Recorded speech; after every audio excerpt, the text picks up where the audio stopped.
Good morning, good morning, good morning.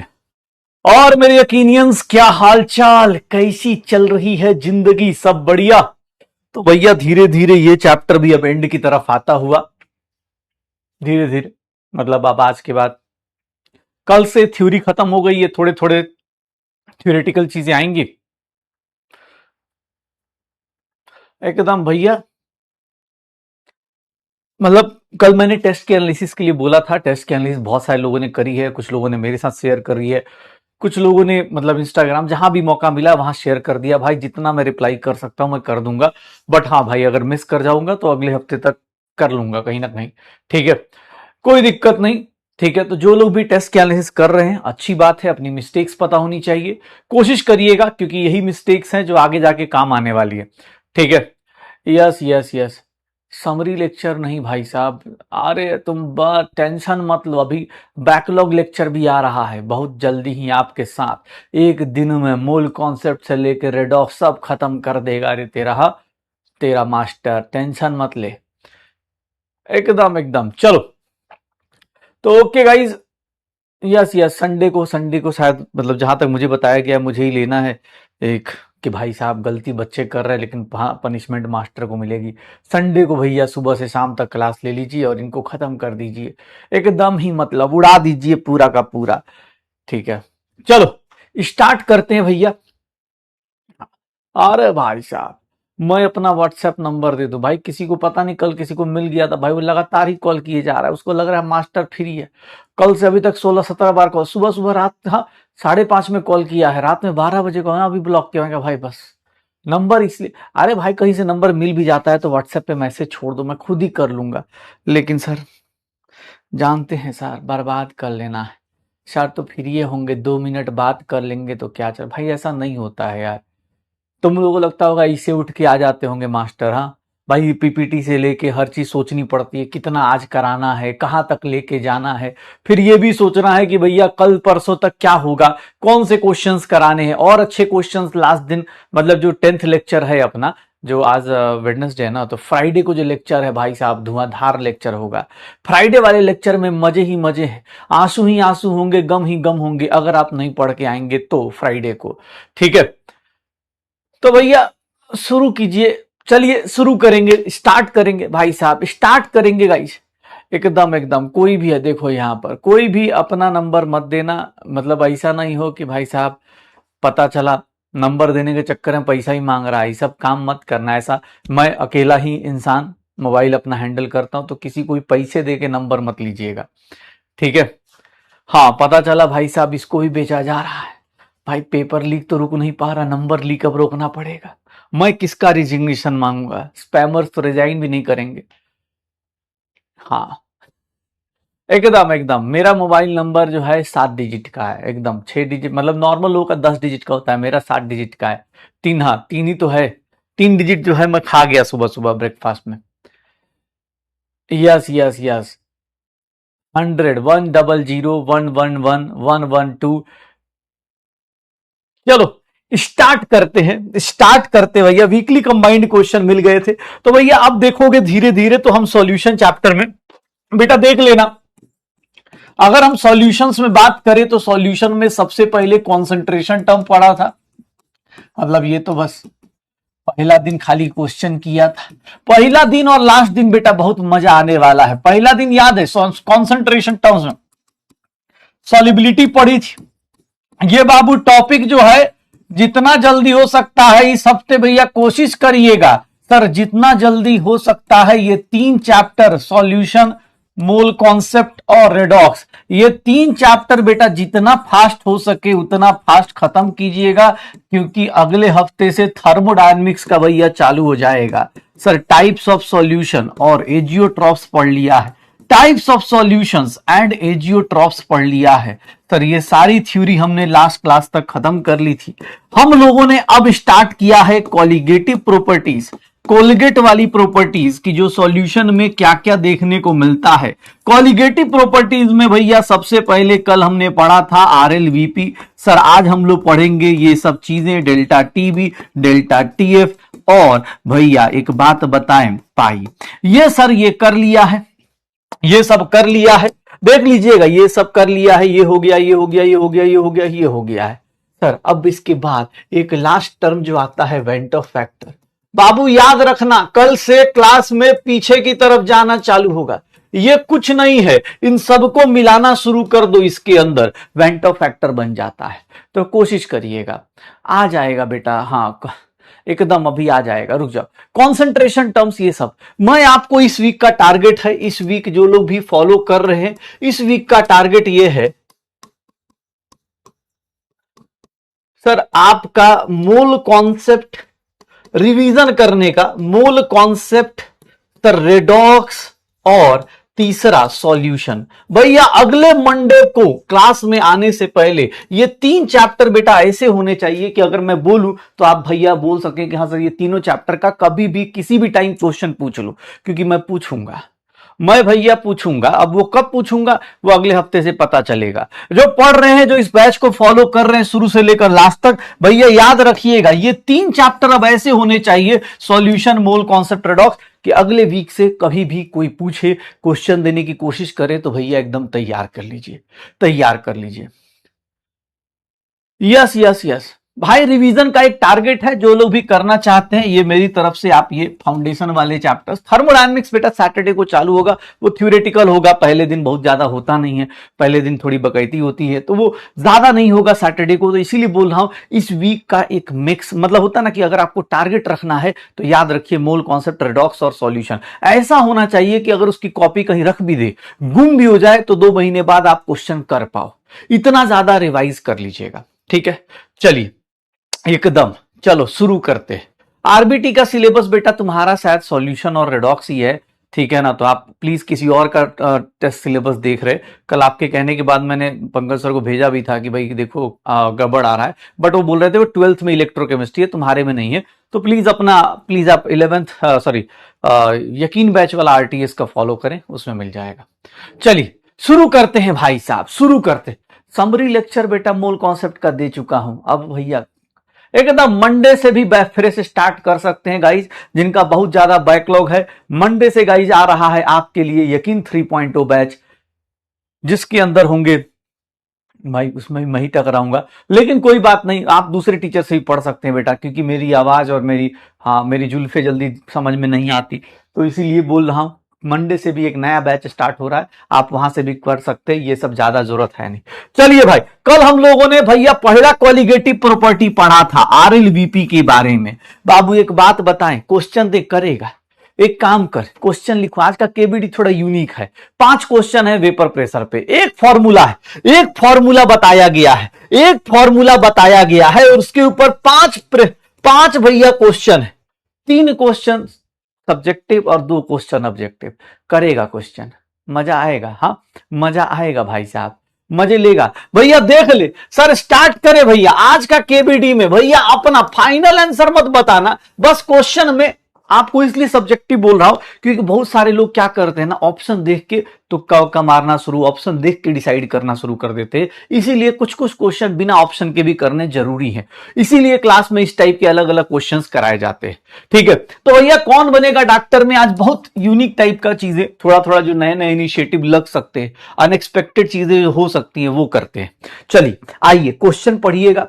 इसका भैया mole fraction का एग्जैक्ट वैल्यू मत बताइएगा, आप पहले क्वेश्चन को पढ़िए और डिसाइड कीजिए कैसे अटेम्प्ट करेंगे इस क्वेश्चन को।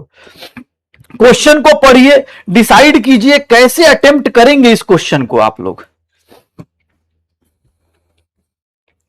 कैसे अटेम्प्ट करेंगे इस क्वेश्चन को, आप लोग बताएंगे सर? यस यस यस, जल्दी। एग्जैक्ट वैल्यू नहीं बताना है, कैलकुलेशन का बस फाइनल आंसर लिख दीजिए, क्योंकि इसमें ऑप्शन दिखता तो सब लोग जल्दी आंसर मार देते, इसीलिए ऑप्शन उड़ाया गया है, क्योंकि भैया इसमें ऑप्शन दिखाने का फायदा नहीं। मोल फ्रैक्शन ऑफ सॉल्यूट, भैया क्या लगता है सर ये होगा का? कितने लोगों का भैया ये आंसर आ रहा है? एक लाइन का क्वेश्चन है, 1/76 सर ये आ रहा है, 1/76 आ रहा है। मैं तुमसे फाइनल आंसर नहीं पूछ रहा हूं, मैं पूछ रहा हूं तुमने एक लाइन में ये सोचा कि मोल फ्रैक्शन ऑफ सॉल्यूट कहां से निकालूंगा, भैया क्वेश्चन पढ़ो, इसीलिए बोलो। अगर ऑप्शन दिखता ना सबको धड़ सोचना शुरू कर देते। ऑप्शन नहीं दिख रहा है तो भैया आप सोचना शुरू, कहां से 760 कहां से आया, मूल फ्रैक्शन कैसे आता है, ये बात आपको पता है। Sir 760 normal pressure minus this divide by 761/76 आ जाएगा। अगला क्वेश्चन है बाबू, टेंशन नहीं लेने का, मन करेगा तो लिख लेना, नोट्स में जगह छोड़ देना, ये सब अच्छा अच्छा क्वेश्चन है, यही सब रिवीजन में काम आएगा।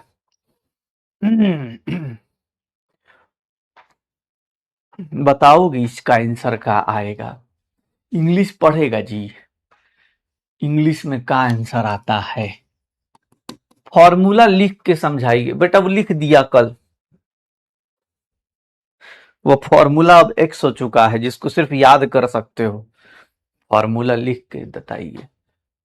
कल क्या कर रहे थे बेटा, ऐसा भी है क्या कि 5 अगस्त, आज देश मतलब आज देश तो आजाद भी नहीं था भाई, हाँ मतलब 5 अगस्त को क्या हुआ था, हाँ आर्टिकल 370 हटा था, बहुत सारी चीजें 5 अगस्त को हुई थी।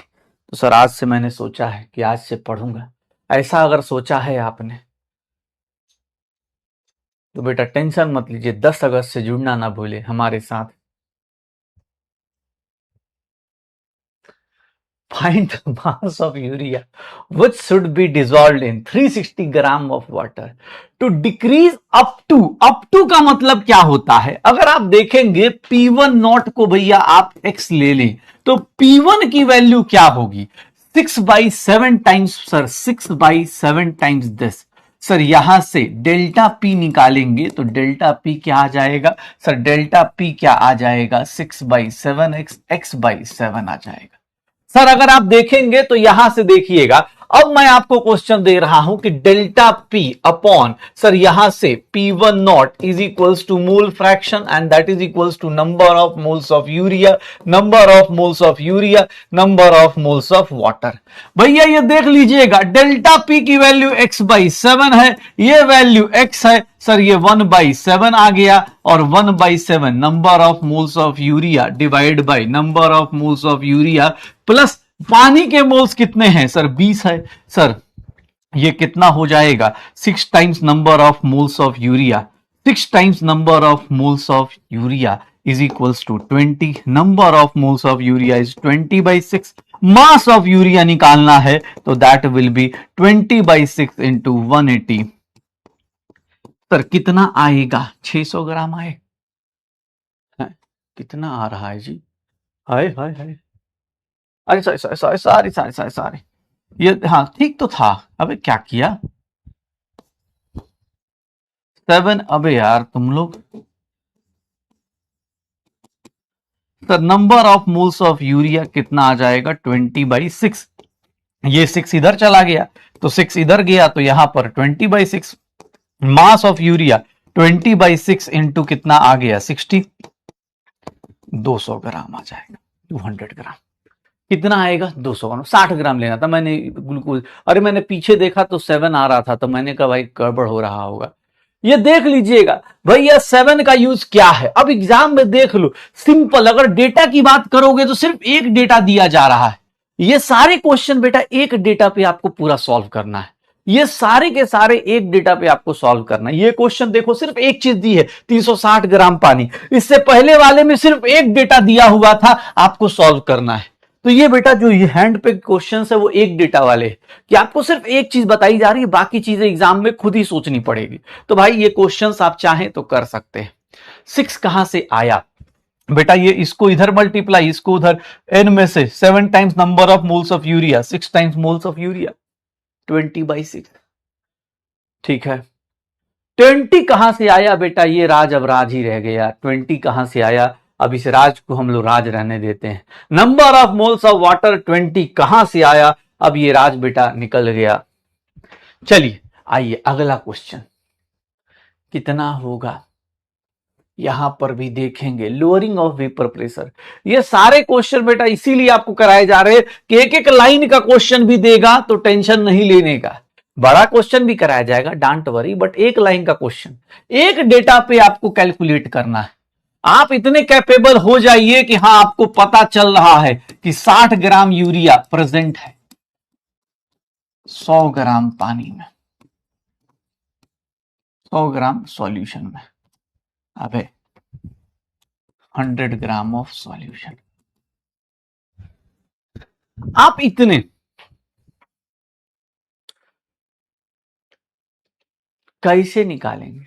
Lowering in vapour pressure, delta p की value P1 not minus delta p की वैल्यू क्या होती है सर? P1 नॉट Chi2 लिखते हैं क्या? कल याद करो, शायद ये फॉर्मूला लिखवाया था मैंने। सर याद करो बेटा, क्वेश्चन ये 2-2 लाइन का है यार, और क्वेश्चन लिखने की क्यों टेंशन ले रहा है भाई? थोड़ा सा स्मार्ट वर्क करना। कितना नोट्स बनाएगा? बहुत सुंदर नोट्स बनाने की जरूरत भी नहीं। अगर मन करता है बनाने का तो घर पे बैठ के फटाफट देख के भी लिख सकता है। ये सारे क्वेश्चन अलग से बैठ के लिख ले।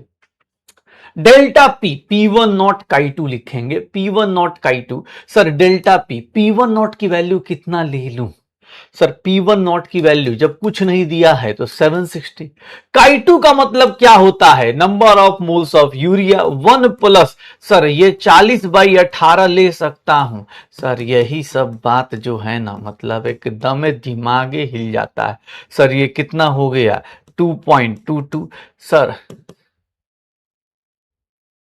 यही है ना लोअरिंग इन वेपर प्रेशर। तो भैया वेपर प्रेशर में P1 नॉट इंटू क्या हो जाता है? Chi2। कितना आ रहा है? कितना? सर ये कैलकुलेशन करेगा तो 760 अपॉन ये 2 टाइम्स 36 4 आता रहेगा, 3.22 आएगा। अब ये जितना भी आए कितना आ रहा है? कितना आ रहा है गाइस? 237। 3.22 से डिवाइड कर दो, 720, 720, 760, sorry 760, 760 divided by 3.22, 236 mm of Hg लिख देता हूं, या टॉर लिख दो। तो भैया लोअरिंग इन वेपर प्रेशर देख लो, 236 आ रहा है। अब कोई पूछे सर अब आप कैसे सोच लिए? आप सर अच्छे से एक्सप्लेन कीजिए, ये कैसे हो रहा है हमको। सर बेटा तुम अगर अब ये सोच रहे हो कि sir number of moles of urea 60/60, सोचना गलत नहीं है बेटा, इसका मतलब प्रैक्टिस कुछ ज्यादा हो रही है। अब तुमको लगता है कि भैया ऐसे समझाइए सर, आप ना ऐसे नहीं समझा रहे। सर ऐसे समझा देंगे तो क्या जाएगा बेटा? याद रखना सबसे इंपॉर्टेंट चीज जो अभी आपकी लाइफ में है वो है आपका टाइम। बेटा अगर ये ऐसे करने पे आए तो फिर यही है, टाइम पास होता रहेगा कि सर आपको क्या हड़बड़ी है। P1 not 760 mm of Hg, ऐसे लिख के कीजिए। P1 की वैल्यू बताइए, P1 नॉट Chi1 होगा। Sir P1 not delta P निकालिए, P1 not minus P1 not Chi1। Sir ये सब ऐसे लिख देंगे तो क्या आपका कुछ चला जाएगा? यस बेटा, टाइम चला जाएगा। और मैं अच्छी आदतें सिखाऊंगा ना भाई, गलत आदतें थोड़ी ना सिखाऊंगा। सर सॉल्वेंट का भाई बोल रहा है सॉल्वेंट कम है। बेटा तुमको इसीलिए शायद याद करो, सॉल्यूट और सॉल्वेंट डिसाइड करने के लिए नंबर ऑफ मोल्स पहले देखना। मास बेटा ये कॉमन इंसान मास से नहीं देखते बेटा, नंबर ऑफ मोल्स किसके ज्यादा है? पानी का ज्यादा है, तो पानी अपने पास क्या करेगा? सॉल्वेंट होगा। सर कितना आएगा? जिनको भी लग रहा है, अब जो जो अभी तक सोच नहीं पाया कि ये 20 कहां से आया, बेटा इसमें तुम्हारी गलती नहीं है, गलती तो मेरे जैसे लोगों की है जो हर बात पे बेसिक से नहीं समझाते। अब ये सब चीजें बेटा कभी समझाई गई थी, लेकिन कोई दिक्कत नहीं, अगले साल भी तो पढ़ना है ना जी। नीट 2028 भी तो थोड़ी ना खाली छोड़ेंगे। 2027 वाला भाई तुमको एग्जाम में सीधा ये लिखने आना चाहिए। अगर तुम ये नहीं लिख पाया तो बेटा तुम्हारी प्रिपरेशन सही नहीं चल रही है। ये जितना चीज लिखा जा रहा ऐसे अगर डिटेल में लिखना है तो बेटा लिख सकते, कोई दिक्कत नहीं है, बट ये 12th वाले को स्कूल का एग्जाम में लिखने के लिए सही है। अगर तुमको एग्जाम में नीट क्रैक करना है तो बेटा ऐसे लिखना आना चाहिए। अब सर फॉर्मूला याद नहीं, तो बेटा वो तुम्हारी मतलब सॉरी हमारी गलती है। ठीक है सर वो हमारी गलती है, फिर फॉर्मूला याद नहीं, लोअरिंग इन वेपर प्रेशर का फॉर्मूला याद नहीं। अब तो भैया ये एक एक लाइन का क्वेश्चन करा रहा था, एक डेटा दिया हुआ है उसके ऊपर क्वेश्चन में क्या क्या सोचना है खुद से, ये चीज आपको अब खुद से सोचनी है। सोचो यहां से लेकर यहां तक ये पूरा डेटा आपके दिमाग में आना चाहिए जब आप एग्जाम में बैठे हैं तो। सर हाँ क्या जी? Why not pressure taken as 1 ATM? Yes, ले सकते हैं एकदम, वेट पे प्रेशर 1 ATM ले लेते बेटा। अगर ऑप्शन में 1 ATM दिया होता तो 1 ATM ले लेते, लेकिन नॉर्मली 760 mm लेते हैं तो इसलिए हमने ले लिया है। जैसा क्वेश्चन देगा वैसा एटीएम ले लेंगे। किसने बोला कि सर यहां 1 ATM क्यों नहीं ले सकते हैं, अगर एटीएम में होगा तो एटीएम में ले लेंगे। ये तो भैया कुछ नहीं दिया तो 760 मान ले रहे हैं। आइए अब आपका फेवरेट काम, मैं जानता हूं थ्योरेटिकल क्वेश्चन बिना ऑप्शन के क्वेश्चन देखने में मजा नहीं आता, मुझे पता है तुमको ऑप्शन दिखता है तो तुम जल्दी क्लिक कर देता है। सही या गलत वो तो बाद में डिसाइड कर लेंगे ना, क्लिक करना इंपॉर्टेंट है। तो आइए गाइस, ऑप्शन वाला क्वेश्चन करते। बगल में मोटी किताब जरूर रख लीजिएगा बेटा, बगल में मोटी किताब जरूर रख लीजिएगा क्योंकि जरूरत पड़ेगी आपको। चलिए, 1 मिनट क्वेश्चन पढ़ना करने के लिए इंपॉर्टेंट है।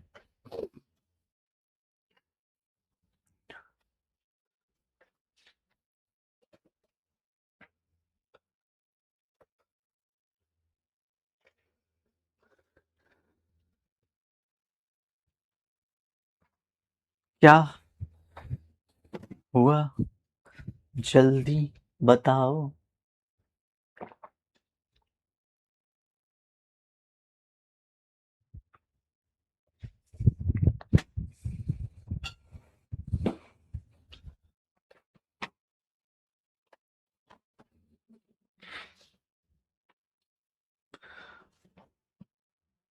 सॉल्यूट का मोल फ्रैक्शन बताना है। अब भैया अगर आप देखेंगे तो आपको ऐसा ये सिर्फ करना है एग्जाम में, ये है सॉल्यूट का mole fraction.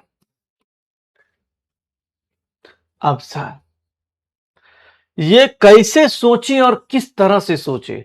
Mole fraction of solute, concentration है लिखा भी है, मोल फ्रैक्शन में निकालो, और कॉन्सेंट्रेशन मोल फ्रैक्शन में अगर निकालने जाएंगे तो बेटा ऐसे ही निकलेगा। अब जानते हैं सर, देख रहे हैं एकदम, मतलब ऐसा बताइए ये कैसा कैसा पढ़ाए कुछ और थे, पूछ कुछ और रहे हैं, कैसे काम चलेगा ये सब। कल बताइए आप फॉर्मूला लिखवाए थे उतना बड़ा बड़ा, आप क्वेश्चन देखिएगा कैसा क्वेश्चन दे रहे हैं।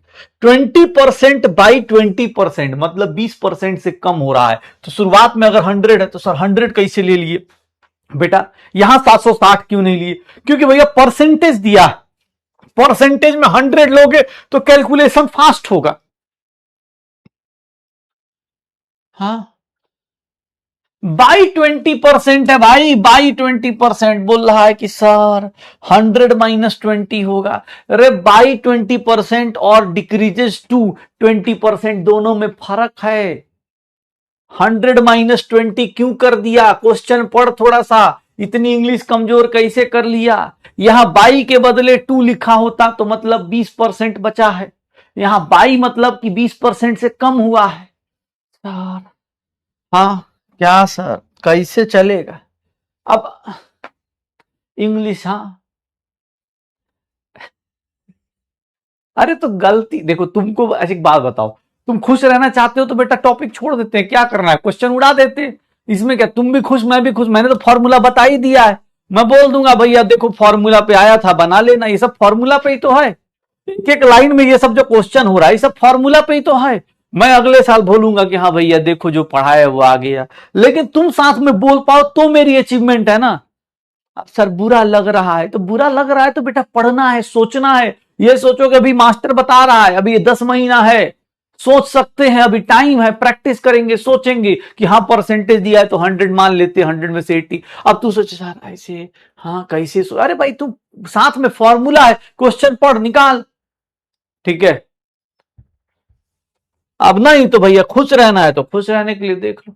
अब ओह माय गॉड, इस पे तो हाँ, नॉर्मल लोग बोलते हैं अच्छा क्वेश्चन पे ताली बजाएंगे, लेकिन हमको पता है अच्छा क्वेश्चन पे हमें गालियां मिलती हैं। ये क्वेश्चन देखिएगा गाइस, रोना आ रहा है इस क्वेश्चन को देख के, ये तो एकदम में बर्बाद क्वेश्चन है। Physics is more easy than chemistry.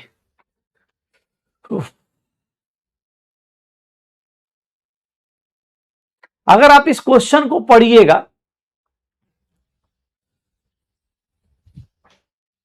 क्या होगा, बेटा सॉल्यूट और सॉल्वेंट डिसाइड करने के लिए नंबर ऑफ मोल्स पहले देखा जाता है, फिर मास, फिर वॉल्यूम। मोल्स को पहले देखते, नोट्स पलट के देख बेटा, सॉल्यूट सॉल्वेंट में लिखवाया था कि अगर दोनों का फेज सेम है तो सॉल्यूट सॉल्वेंट के लिए पहले मोल्स, फिर मास, और फिर क्या दिखाया था, वॉल्यूम।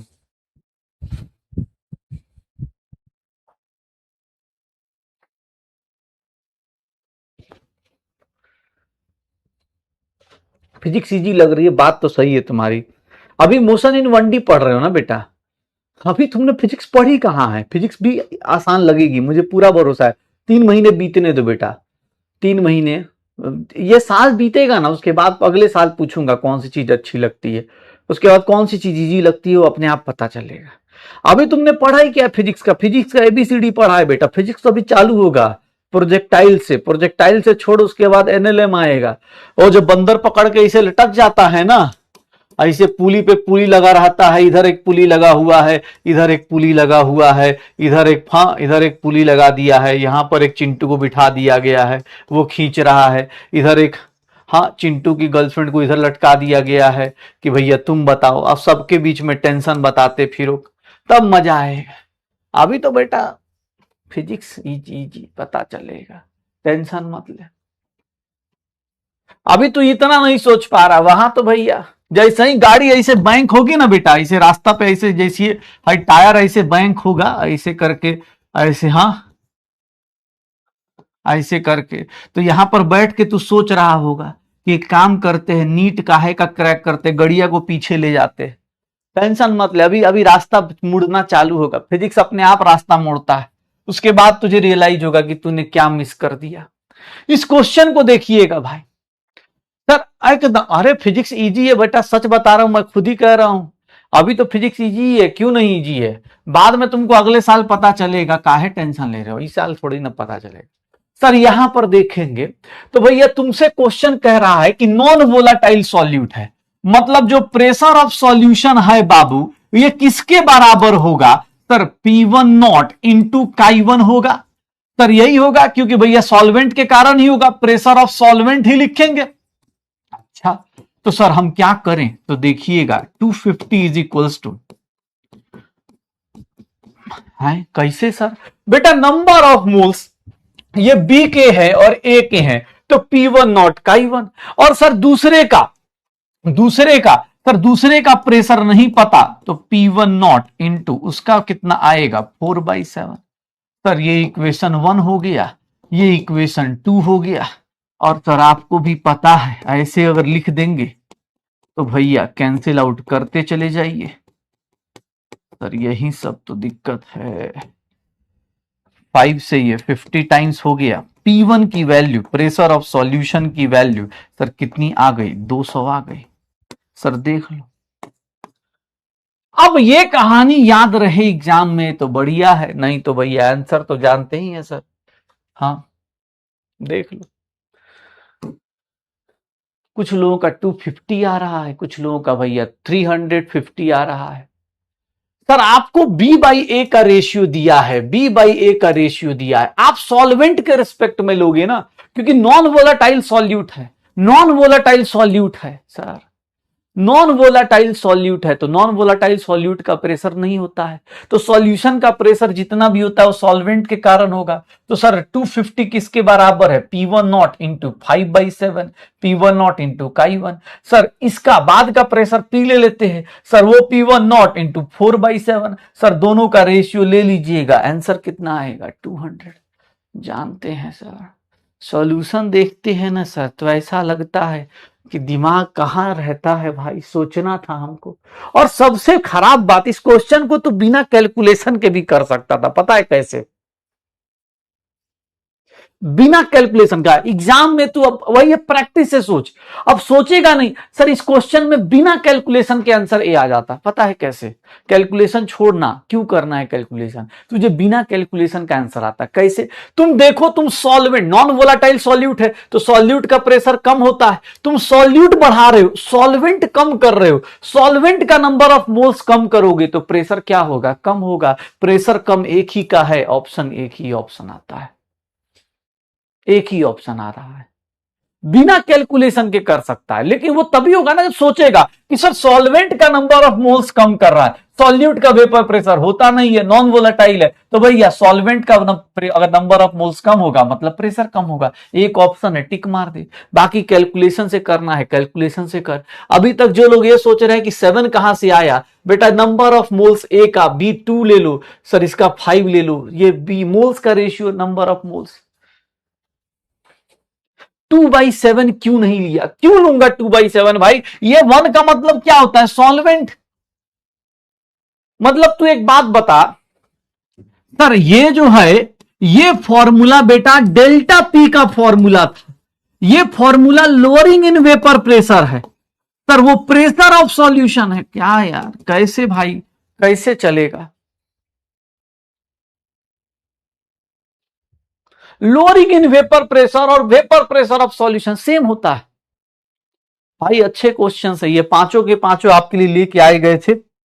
कोशिश करिएगा इन 5 क्वेश्चंस को नोटबुक में लिखना है, नोटबुक में लिख लीजिए, पीडीएफ सेव करना है, स्क्रीनशॉट लेना है, जो लेके रखिएगा रख लीजिएगा।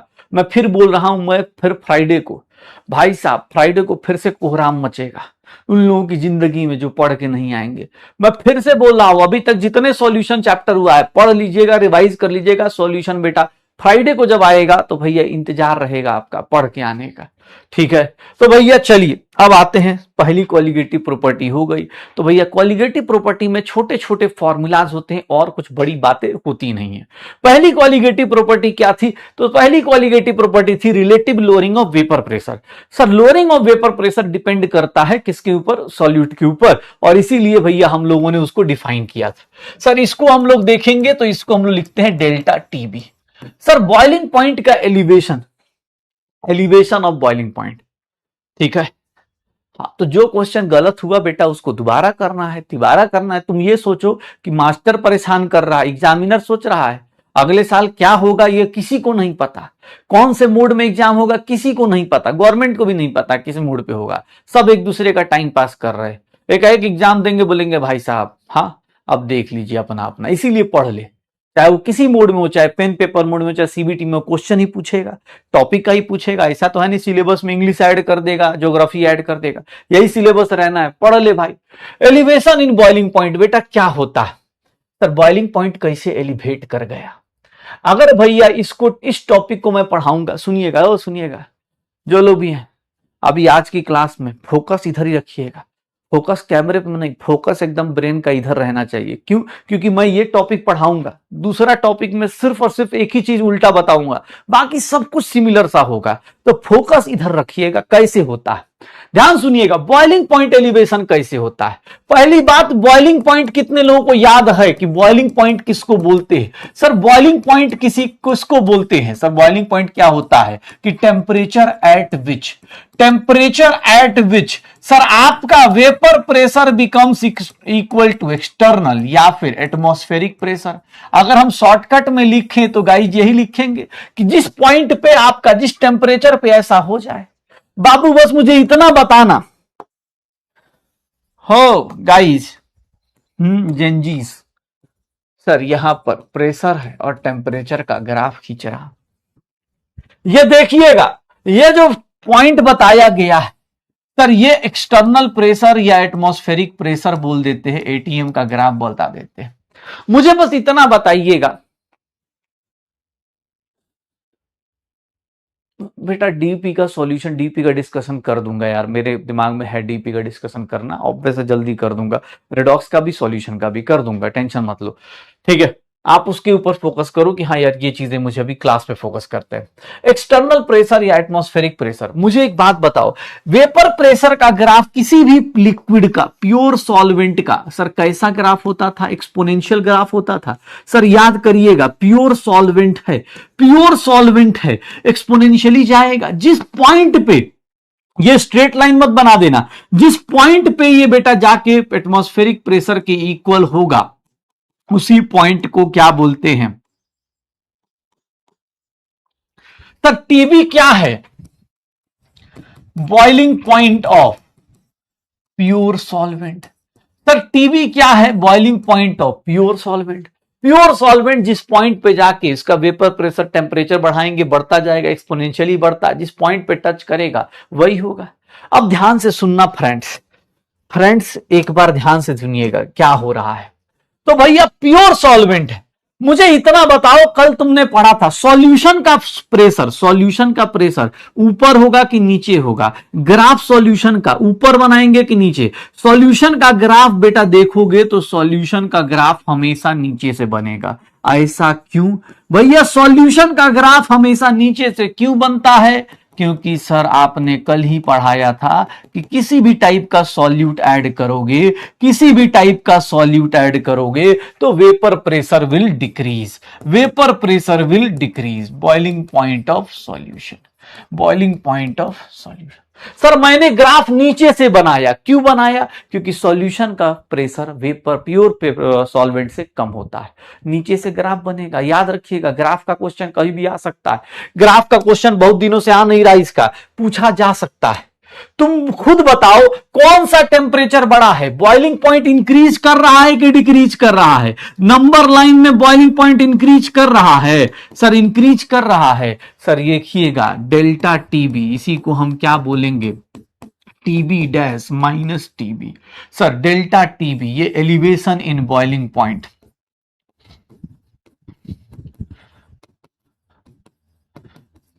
अगर तुमसे कोई पूछ दे बॉइलिंग पॉइंट ऑफ सॉल्यूशन बताओ, तो बॉइलिंग पॉइंट ऑफ सॉल्यूशन बेटा क्या होगा? सर देखिएगा प्लस डेल्टा टीबी। मतलब आपको सॉल्यूशन का बॉइलिंग पॉइंट प्योर सॉल्वेंट से हमेशा ज्यादा रहेगा, हमेशा ज्यादा रहेगा। मतलब अगर आप पानी को बॉयल कर रहे हैं, पानी जल्दी बॉयल होगा, लेकिन अगर पानी में नमक डाल दीजिए तो थोड़ा लेट बॉयल होगा। सर देख लीजिए इंक्रीज कर रहा है, बॉइलिंग पॉइंट एलिवेशन दिख रहा है, ग्राफ से आपको दिख रहा है। अब मैं यहां पर एक बड़ी बात बोलूंगा, ऑब्वियस एक ग्राफ बना, ठीक है। रिवीजन वीडियो कब डालोगे मोल कॉन्सेप्ट एंड रेडॉक्स का? कपिल भैया पूछ रहे हैं।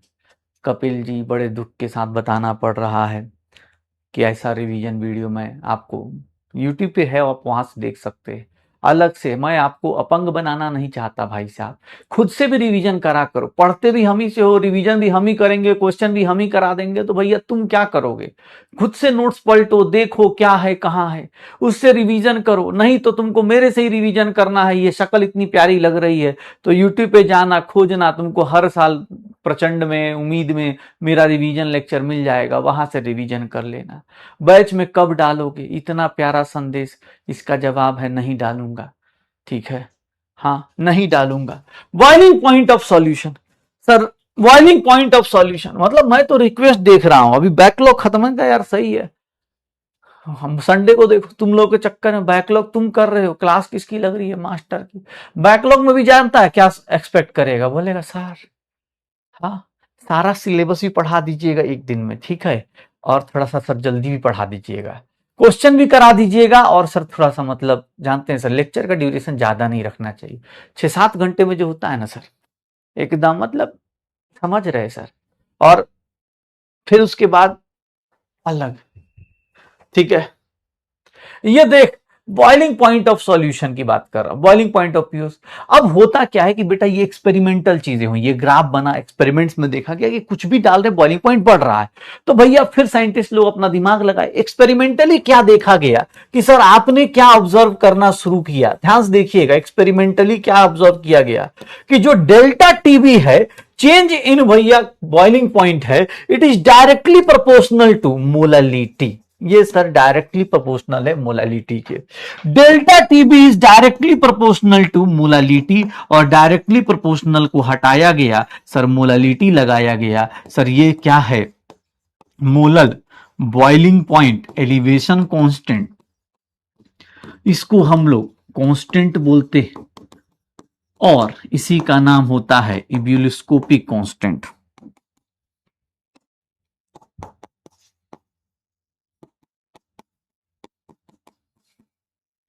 इब्यूलोस्कोपिक constant sir, delta TB is equals to KB into M. Sir delta TB is equals to KB into m, और केबी इंटू एम भैया एक फार्मूला लिख दें, लिख लेना, और हम इसका राज अब बेटा, हाँ अब ये कहां से आया, अब ये राज राज ही रहने दो, इसीलिए दिक्कत होती है। डेल्टा टीबी, सर ये देख रहे हैं ये कहां से आया, ये फॉर्मूला बेटा बोनस में है। ये फॉर्मूला आपको डेल्टा टीबी एक्सपेरिमेंट से देखा गया, तो डेल्टा टीबी केबी के सॉरी मोलालिटी के डायरेक्टली प्रोपोर्शनल था, और मोलालिटी के डायरेक्टली प्रोपोर्शनल था। जल्दी हो जाएगा, श्योर हैं सर?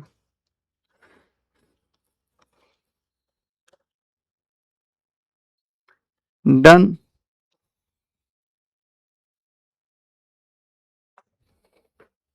बेटा कॉन्फिडेंस तभी आएगा जब आप टाइम लगा के घर पे, चाहे आप मॉड्यूल कर रहे हो, चाहे एनसीईआरटी कर रहे हो, चाहे पीवाईक्यूज कर रहे हो, कॉन्फिडेंस अगर आपने रिवीजन कर रहे हो, खुद से पढ़ रहे हो, नोट्स भी रिवाइज कर रहे हो, चीजें कर रहे हो, फिर भी कॉन्फिडेंस नहीं आ रहा, तो उसके लिए आपको 2-3 चीजें और ऐड करनी है।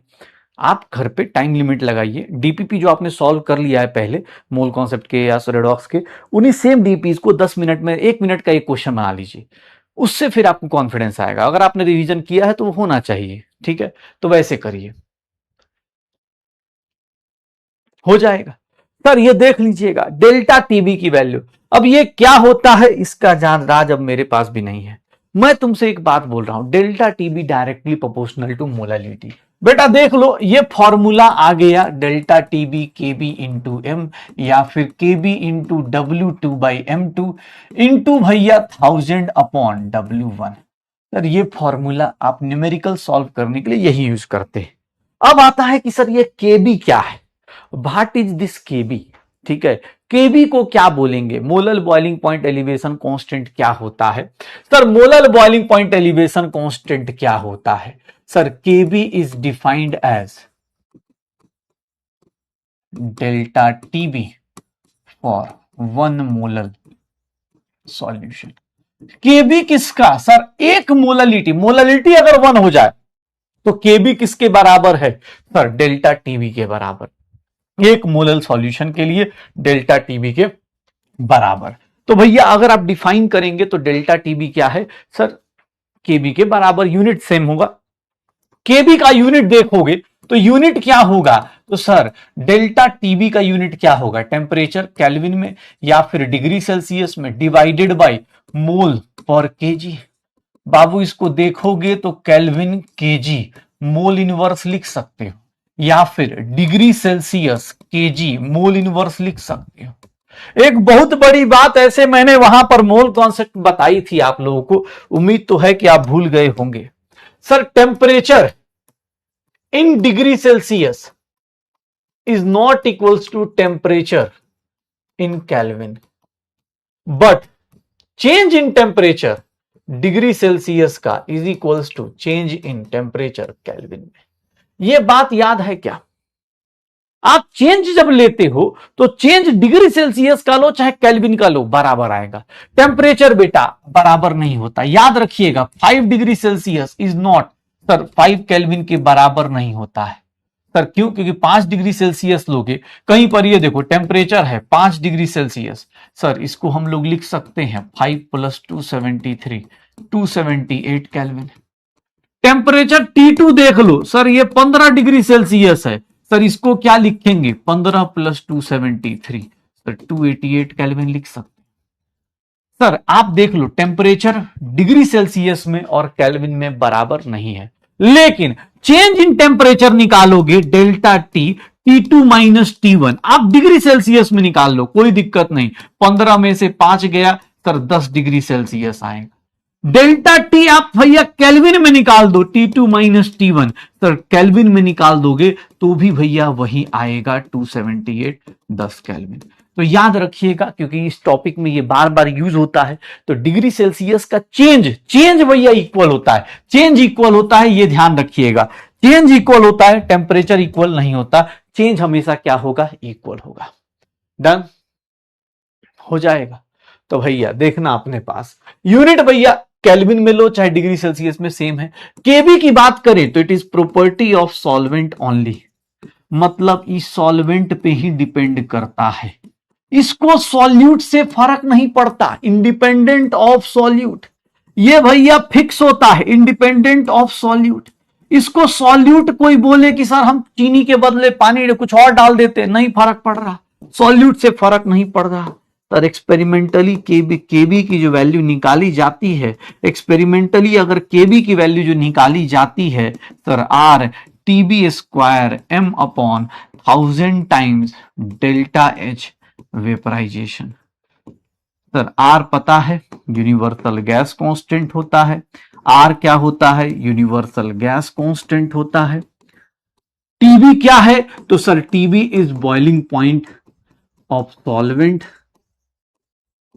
एम क्या है सर, मोलर मास, एम क्या है, molar mass of solvent. Delta H vaporisation क्या है, तो सर इंथैल्पी, वेपराइजेशन इंथैल्पी। ये किसके बराबर है, वेपराइजेशन इंथैल्पी के बराबर होगा। सर देख लीजिएगा जल्दी। तो इंडिपेंडेंट ऑफ सॉल्यूट है, सॉल्यूट से इसको फर्क नहीं पड़ता, सिर्फ और सिर्फ सॉल्वेंट डिसाइड करता है। और याद रखिएगा पानी का केबी याद रखिएगा बेटा, वो बड़ी काम की चीज है, 0.52 केल्विन केजी मोल इनवर्स।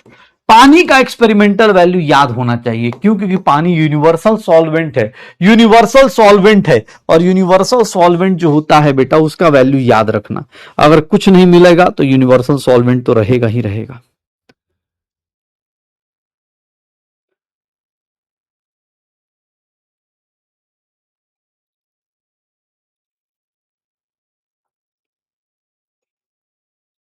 हो जाएगा गाइज, श्योर हैं सर, श्योर हैं। अब जब आप थर्मोडायनेमिक्स बस कुछ दिनों में ही पढ़ने वाले हैं, तो कुछ दिनों में ही जब पढ़ लेंगे तो आप चाहेंगे तो केबी का एक फॉर्मूला और लिख सकते हैं, केबी का एक फॉर्मूला और लिख सकते हैं।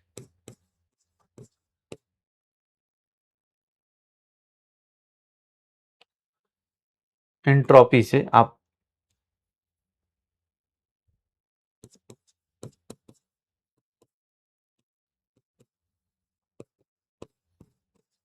आप चाहें तो ये भी लिख सकते हैं, वेयर डेल्टा एस इज,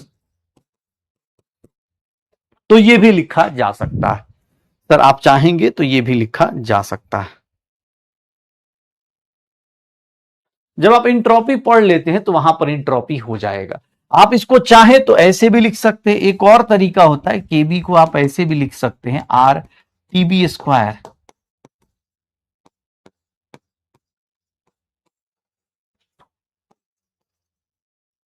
ये सब आपको मिलने वाला है, लेटेंट हीट ऑफ वेपराइजेशन, ये आपको मिलेगा बेटा, अगले टॉपिक में ही मिलेगा।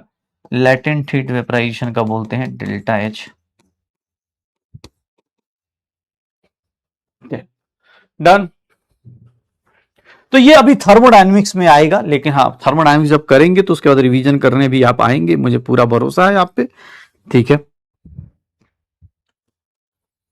हो जाएगा गाइस। हाँ done.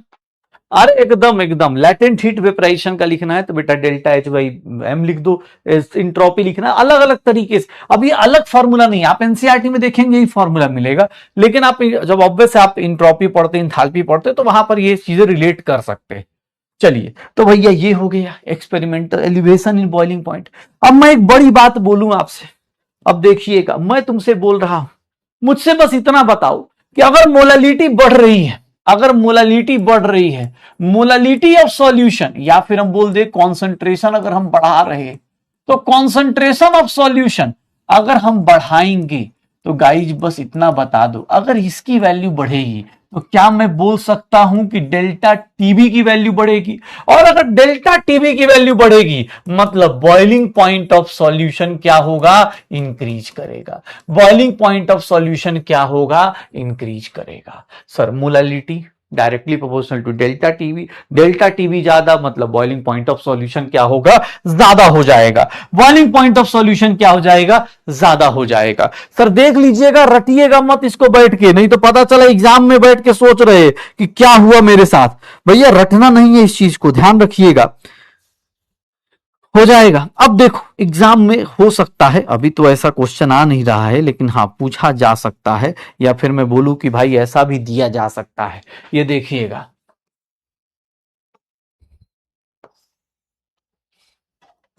Sir pressure versus temperature का एक ग्राफ दिया गया, प्रेशर वर्सेस टेम्परेचर का एक ग्राफ दिया गया। सर यहां पर देखेंगे ये एटमॉस्फेरिक प्रेशर की लाइन होगी, एटमॉस्फेरिक प्रेशर की लाइन होगी। यहां से देखिएगा तो भैया अब अलग अलग तरीके के लोग, ये देखिएगा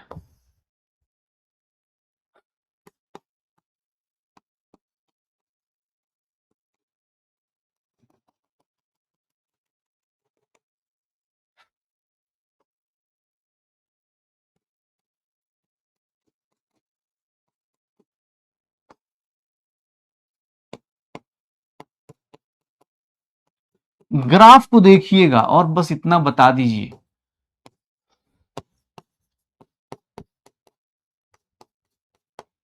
इस ग्राफ को देख लीजिए बेटा और क्वेश्चन का आंसर देना शुरू कीजिए। ग्राफ बना लीजिए, देख लो ग्राफ बना लो।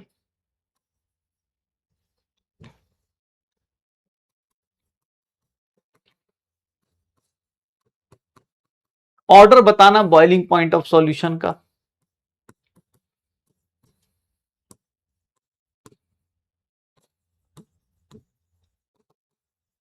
1 2 3 में से सबसे ज्यादा बॉइलिंग पॉइंट किसका दिख रहा है?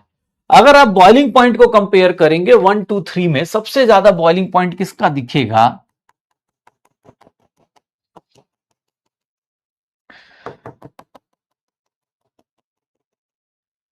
इसका बॉइलिंग पॉइंट, सबका बॉइलिंग पॉइंट अगर कंपेयर करेंगे तो भैया बॉइलिंग पॉइंट हो, अगर बॉइलिंग पॉइंट की बात करोगे तो बॉइलिंग पॉइंट ऑफ सॉल्यूशन किसका है सबसे ज्यादा? सर 3 का है, फिर किसका है 2 का है, फिर किसका है 1 का है। डेल्टा टीवी का भी सेम ऑर्डर, क्यों? क्योंकि सबसे ज्यादा जो बॉइलिंग पॉइंट बढ़ रहा है वो 3 का, फिर 2 का, फिर 1 का। सर इसमें देखेंगे 3 2 1 आ जाएगा क्या? 3 2 1 आ जाएगा। कुछ भी नहीं करना, ये तो सिंपल सा क्वेश्चन है यार, इसमें क्या है?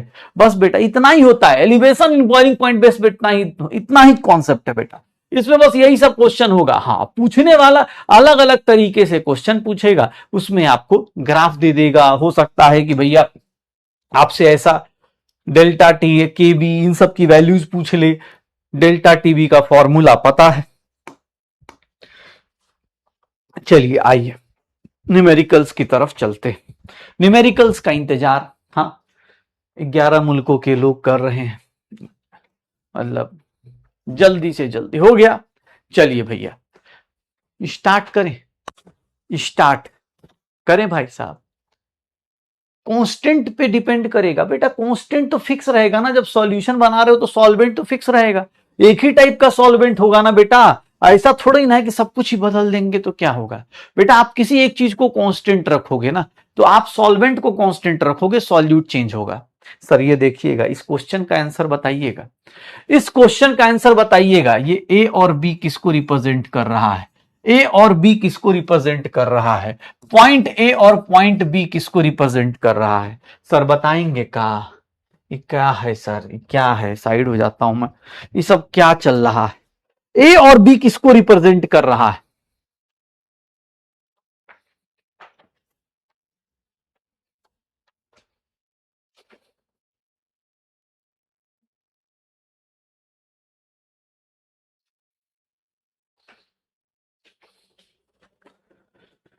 पॉइंट ए और पॉइंट बी अगर आप देखेंगे तो सबसे पहली बात, सर पॉइंट ए किसको रिप्रेजेंट कर रहा है? सॉल्वेंट को, और पॉइंट बी सॉल्यूशन को, क्योंकि सर ये सॉल्वेंट होता है, ये सॉल्यूशन। सॉल्यूशन का ग्राफ हमेशा नीचे रहेगा, सॉल्यूशन का ग्राफ हमेशा नीचे रहेगा। सर ये प्योर सॉल्वेंट है, यहां पर सॉल्यूशन है, तो ये देख लीजिएगा आंसर क्या आएगा 1, आंसर क्या आएगा 1। सर ये हमारा आंसर आ जाएगा, ठीक है। जो लोग अभी भी देखो भाई यार, तुमको एक बात बताओ सर, इसमें अब तुम ये ग्राफ वाइज तुमको दिख नहीं रहा बेटा, ये डेल्टा टीबी 1 का होगा, सर ये बॉइलिंग पॉइंट कौन बड़ा है, ये डेल्टा TB2 का होगा। सर ये यहां से लेकर यहां तक इंक्रीज कर रहा है। बॉइलिंग पॉइंट सबसे ज्यादा किसका है बेटा, सबसे ज्यादा थर्ड का होगा। सर थर्ड का होगा, फिर सेकंड का होगा, फिर फर्स्ट का होगा। बॉइलिंग पॉइंट सबसे ज्यादा थर्ड का है, फिर 2 का है, फिर भाई मतलब ग्राफ एक्सप्लेन नहीं किए बेटा। कॉमन मतलब इधर देख रहे हो कुछ और कर रहे हो कि हाँ लिख रहे हैं, हाँ लिख रहे हाँ कैसे कैसे तू कैसे हो गया, तू कैसे हो गया, हाँ बता ही नहीं, आंसर डायरेक्ट आ गया। अरे बेटा ये दिख नहीं रहा, थर्ड वाला यहां टच करेगा तो इसका बॉइलिंग पॉइंट ये होगा। सर सेकंड वाला ये हो गया, 1 वाला ये हो गया, इसका भाई बॉइलिंग पॉइंट एलिवेशन थोड़ा सा, इसका और ज्यादा, इसका और ज्यादा। अब बॉइलिंग पॉइंट एलिवेशन 1 का कम, 2 का कम, सर उससे ज्यादा 3 का, तो भैया ऑब्वियस है मोलालिटी भी उसी ऑर्डर को फॉलो करेगा। मतलब इधर ही हो ना बेटा, फोकस इधर ही रखना, ऐसा नहीं कि हाँ सर मतलब समझ रहे हैं सर, ऐसे थोड़ी ना। हाँ 2 मिनट बाद देख रहा है, चैटिंग करके आ रहा है, देख रहा है अरे उसका नंबर भी नहीं मिला और इधर ये भी नहीं मिल रहा, इसे कैसे नहीं मिल रहा है। चलो ये न्यूमेरिकल सॉल्व करो। ये क्वेश्चन लिख भी लीजिए अपने नोट्स में, ये क्वेश्चन लिख भी लीजिए अपने नोट्स में और ट्राई कीजिएगा, इस न्यूमेरिकल को सॉल्व कीजिएगा, क्या होगा। ये 2 लाइन, 1 लाइन का भी क्वेश्चन नहीं है, बॉइलिंग पॉइंट बताना है सॉल्यूशन का। सॉल्यूशन का बॉइलिंग पॉइंट कैसे बताएं। सर पानी है तो पानी का केबी बेटा याद होना चाहिए, पानी का केबी बेटा याद होना चाहिए। ऐसे मैं लिख देता हूं क्योंकि आज पहली बार है तो इसलिए। पहली बात कि सर डेल्टा टेबी निकालेंगे, केबी इंटू W2/M2 इंटू 1000/W1। अब मैं ऐसा लिख रहा हूं क्योंकि पहली बार कर रहे, तो अदरवाइज आप सर चाहें तो अगर फॉर्मूला अगर आपको याद हो जाए तो कल से बेटा इसको लिखने की भी जरूरत नहीं। अब यूरिया का मास बेटा मोलर मास 60 होता है, 1000 बाई ये कितना हो गया 100। सर ये 2 हो गया, ये 10 हो गया, 2 से ये 5 हो गया, कितना होगा 2.6 होगा। सर यही होगा भैया। ये डेल्टा टीबी आया क्वेश्चन में, डेल्टा टीबी नहीं पूछ रहा, पूछ रहा है पानी का मतलब सॉल्यूशन का बॉइलिंग पॉइंट ऑफ सॉल्यूशन बताइए। तो बेटा बॉइलिंग पॉइंट ऑफ सॉल्यूशन जो होगा सर, अगर डिग्री सेल्सियस में पूछ रहा है तो 100 प्लस 2.6 ऐड कर दूंगा। सर ये कितना हो गया। अगर यही सेम चीज क्वेश्चन में पूछता नहीं सर केल्विन में बताइए, तो केल्विन में बेटा 100 ना लेके मैं कितना लेता 373 केल्विन लेता, और डेल्टा टीवी बेटा 2.6 केल्विन लेता। सर यहां पर 375.6 केल्विन लेता। तो सर ये दोनों में डिफरेंस याद रखिएगा। क्वेश्चन में डिग्री सेल्सियस में बोल रहा है तो आंसर आएगा 102.6, और अगर भैया केल्विन में बोलता तो भैया आप पूछेगा सर 100 कहां से आया। तो बेटा अब ये राज ही रहने दो। हाँ 100 कहां से आया, 100 आया कहां से जी, हमको भी नहीं समझ में आ रहा है। 100 यहां से आया ना, यहाँ का, हाँ समझ रहे हैं। 100 ग्राम 100 डिग्री सेल्सियस। पानी में जानता है पानी का डेंसिटी 1 होता है, तो पानी में ग्राम जो होता है ना उसको केजी नहीं, डिग्री सेल्सियस में भी सेम ही सेम लिखते। ऐसा भी सोचना है ना जी। याद है 100 ग्राम से 100 डिग्री सेल्सियस आया, अगर यहां 10 ग्राम होता तो 10 डिग्री सेल्सियस आता। जानता इतना टैलेंट बचपन से ही भरा पड़ा है, कभी घमंड नहीं किए हम लोग। चलो अगला क्वेश्चन बेटा। अब ये क्वेश्चन बेटा आपको लिखने की जरूरत नहीं, आप अटेम्प्ट कर सकते हो। डेल्टा टीवी की वैल्यू, एबिलिस्कोपिक कांस्टेंट केबी की वैल्यू बतानी है, केबी की वैल्यू बतानी है बेटा। प्लीज प्रैक्टिस पे फोकस करो भाई। फॉर्मूला लिख लिया, नोट्स बना लिए, शॉर्ट नोट्स में फॉर्मूला होना चाहिए, एक ही 2 न्यूमेरिकल होने चाहिए। हाँ जो अच्छे न्यूमेरिकल्स हैं आप घर पे एक बार और ट्राई करो, और फिर उसके बाद अच्छे क्वेश्चंस को लिख लिया करो कि यार ये मुझे लिखना है। ठीक है, अपने नोट्स में कौन सा न्यूमेरिकल ऐड करना है, कौन सा ट्रैक करना है, वो आपके ऊपर है। हर न्यूमेरिकल को लिखने की जरूरत नहीं। ठीक है, अब ये क्वेश्चन देखेगा तो ये सीधा सीधा आपको क्या बता रहा है, यहां डेल्टा टीबी है बेटा, एलिवेशन बॉइलिंग पॉइंट है। चलिए इस क्वेश्चन को करिएगा क्या, इस क्वेश्चन को करेंगे क्या।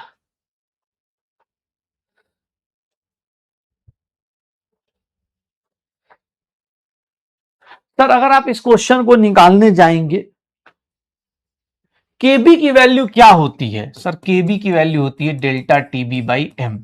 सर डेल्टा टीबी दिया है, एम की वैल्यू देखोगे तो भैया यहां पर देखो 10/100 इंटू 1000/100। सर ये बड़ा सुंदर साना हो गया, सब कैंसिल। अब ऐसा ऐसा क्वेश्चन बस एग्जाम हॉल में देख के डर लगेगा कि भैया ऐसा क्वेश्चन, अरे भाई सिंपल सा है यार, सीधा सीधा आप आंसर निकाल सकते हो, एक लाइन में निकाल पाओगे कि हाँ सर ऐसा होता है। कुछ लोग ऐसे हैं कि जिनको मोलालिटी ही याद नहीं है कि मोलालिटी क्या होता था, वो मोलालिटी में फंसा पड़ा है कि W2M2 कौन है, सॉल्यूट, अच्छा मोलर मास। भाई जो ऐसा सोच रहा है थोड़ा सा भाई प्रैक्टिस बढ़ाओ, क्योंकि भैया अब सच बता रहा हूं कंपटीशन आगे निकलता जा रहा है। अगर आपको लगता हो कि अरे सर आप मतलब कुछ लोग हो सकते हैं कि मन में ये थॉट हो कि सर ये सब चीजें नहीं समझा रहे हैं, बेटा ऑलरेडी मैं इसमें बहुत टाइम वेस्ट कर चुका हूं अपना, हर दिन वही काम नहीं कर सकता, ठीक है, कि हर दिन मैं आगे जाना चाह रहा हूं भाई, पीछे नहीं आना है हमें। और आपसे भी यही उम्मीद कर रहा हूं कि अब भी मत सोचिए सर रोज दिन समझाइए कि जानता है टू होता है, मोलालिटी कूद कूद के पढ़ाइए कि ये टू कहां से आया, ये टू क्या होता है, ये टू क्या होता है, वन क्या होता है। बेटा प्लीज ट्राई करो, एग्जाम क्रैक करना है या खुद को क्रैक करना है डिसाइड कर लो भाई, ठीक है। अब अगर इस क्वेश्चन को देखोगे तो यहां कैलकुलेशन भी है लेकिन उतना तगड़ा कुछ ऐसा है नहीं, आप राउंड ऑफ करके भी आंसर निकाल सकते हो। हिल स्टेशन पे बॉइलिंग पॉइंट दिया हुआ है पानी का, सर 100 नहीं होता है क्या? बेटा हिल स्टेशन पे पानी का बॉइलिंग पॉइंट कम हो जाता है, पानी जल्दी बॉयल कर जाता है। ऐसा क्यों? इसका रीजन हम लोग शायद जानते हैं, एटमॉस्फेरिक प्रेशर कम हो जाएगा तो बॉइलिंग पॉइंट कम हो जाएगा।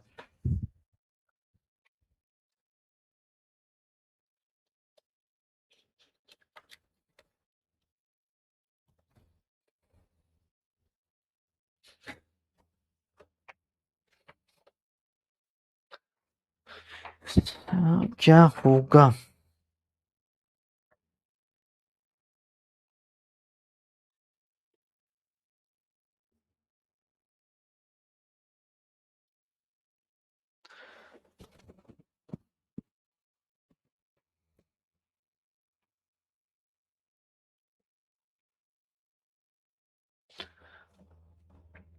सर यहां डेल्टा टीबी निकाल लो तो डेल्टा टीबी सर केबी इंटू एम आ जाएगा, सर 0.513 इंटू 0.69।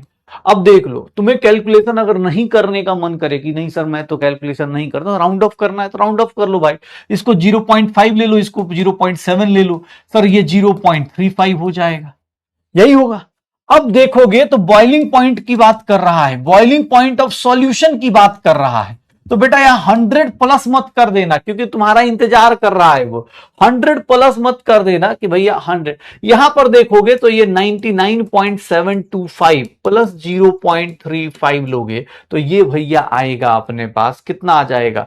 अगर हम इसकी बात करेंगे तो 5, 7, 10, 100.075, तो ये हमारा आंसर कितना आएगा? 1 आएगा। अदरवाइज कुछ लोगों का ये आंसर आ गया होगा, कुछ लोगों का आंसर सी आ गया होगा, 100 में ऐड कर दिया होगा उन लोगों ने कि 100 हो जाएगा। बेटा 100 में ऐड नहीं करना है, आपको बॉइलिंग पॉइंट दिया है, आप हिल स्टेशन पे हैं भाई साहब, आप छुट्टियां मना रहे हैं तो वहां पर बॉइलिंग पॉइंट कम हो जाता है, वहां पर आराम की जिंदगी जी रहे होते हैं, तो हिल स्टेशन पे पानी का बॉइलिंग पॉइंट पहले ही बता दिया कि भैया इतना होता है, तो भैया उसमें ऐड करना है ना कि 100 में। तो जिन लोगों का भी आंसर सी आया है बेटा मोटी किताब उठा लो और जोर से भाई साहब जोर से, जिनका भी आंसर सी आया है 100 में ऐड नहीं करना था सर, 99.725 ब्लंडर हो गया, क्या पूछे सर, अब यही ब्लंडर तो नहीं करना था, यही होता है सर। हाँ एग्जाम में भी तो यही होता है, तुझे को बताता थोड़ी ना, जब तूने सोचा होगा तो सही सोचा होगा कि हम हाँ 3.1 चल जल्दी टिक मार यार ये तो क्वेश्चन आसान है, भाई यही नहीं करना है, ठीक है। होता है ना कि भाई साहब प्लेन में कितने बटन है, लाल और पीला, तो लाल दबा दे, दबा दिया, नहीं नहीं दबाना था, तो यही काम नहीं करना है, ये काम नहीं करना है बेटा, ये करना है, ठीक है। सर बाई मिस्टेक, ओह, तो क्या लगता है जो नीट एग्जाम में गलती होती है वो क्या जानबूझ के कोई गलती करता है? कि नहीं सर नीट की तैयारी तो हम इसलिए किए कि हमारा एग्जाम क्रैक ना हो। चलो बताओ।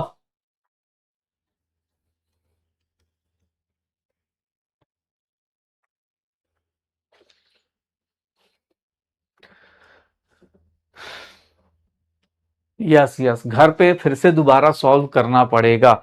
अगर आप लाइब्रेरी या घर में कहीं पढ़ रहे हैं तो याद रखिएगा 3 साढ़े 3 के बाद 4 बजे के बाद इन सारे क्वेश्चंस को दोबारा पीडीएफ खोलिएगा, उसको फिर से अटेम्प्ट कीजिएगा बिना सॉल्यूशन देखे।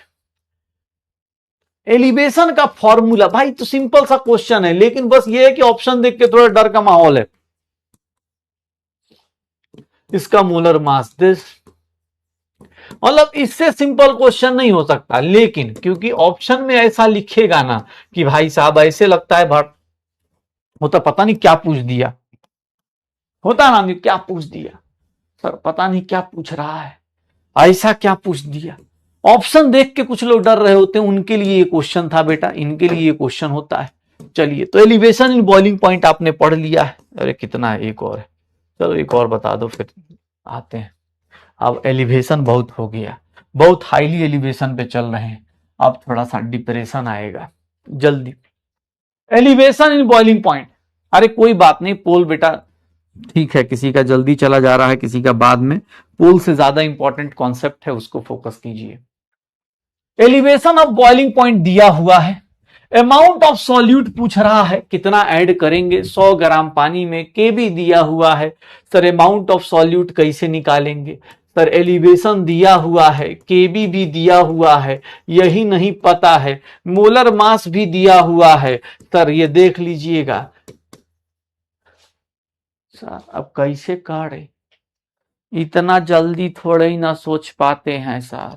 बेटा यही काम करना है, पढ़ के आओ, रिवाइज करके आओ। मोलालिटी आज से 10 दिन पहले बताया गया है। सर यहां देखेंगे ये 0 0 हो गया, ये भैया ये 10 टाइम्स हो गया, 10 से ये 10 चला गया, W2 की वैल्यू 1 ग्राम आ जाएगी। तो भैया 1 ग्राम अपना सॉल्यूट है। सॉल्यूट कितना है, 1 ग्राम है। सर 1 ग्राम सॉल्यूट है, 1 ग्राम सॉल्यूट है, पक्का श्योर है। अब बाबू जो आपने एलिवेशन में पढ़ा था, एलिवेशन ऑफ बॉइलिंग पॉइंट में जो पढ़ा है, बॉइलिंग पॉइंट वेपर प्रेशर कम हुआ, बॉइलिंग पॉइंट बढ़ गया, ठीक है, क्योंकि वेपर प्रेशर डाउन हुआ, बॉइलिंग पॉइंट बढ़ गया। वेपर प्रेशर कम होगा, बॉइलिंग पॉइंट एलिवेट करता है। जनरली हम बात करते हैं तो भैया बॉइलिंग पॉइंट की हम लोग बात पहले से कर रहे हैं, लेकिन आज हम बात करेंगे बहुत ही अफसोस के साथ कि डिप्रेशन होता है। मान लो कोई एलिवेशन कर रहा है, किसी का रैंक ज्यादा हो रहा है तो किसी ना किसी का तो कम हो रहा होगा, तो जैसे वहां एलिवेशन हो रहा है उस सामने वाले का डिप्रेशन हो रहा होगा। अब एलिवेशन पढ़ लिया है तो डिप्रेशन पढ़ना बेटा बहुत आसान सी चीज है।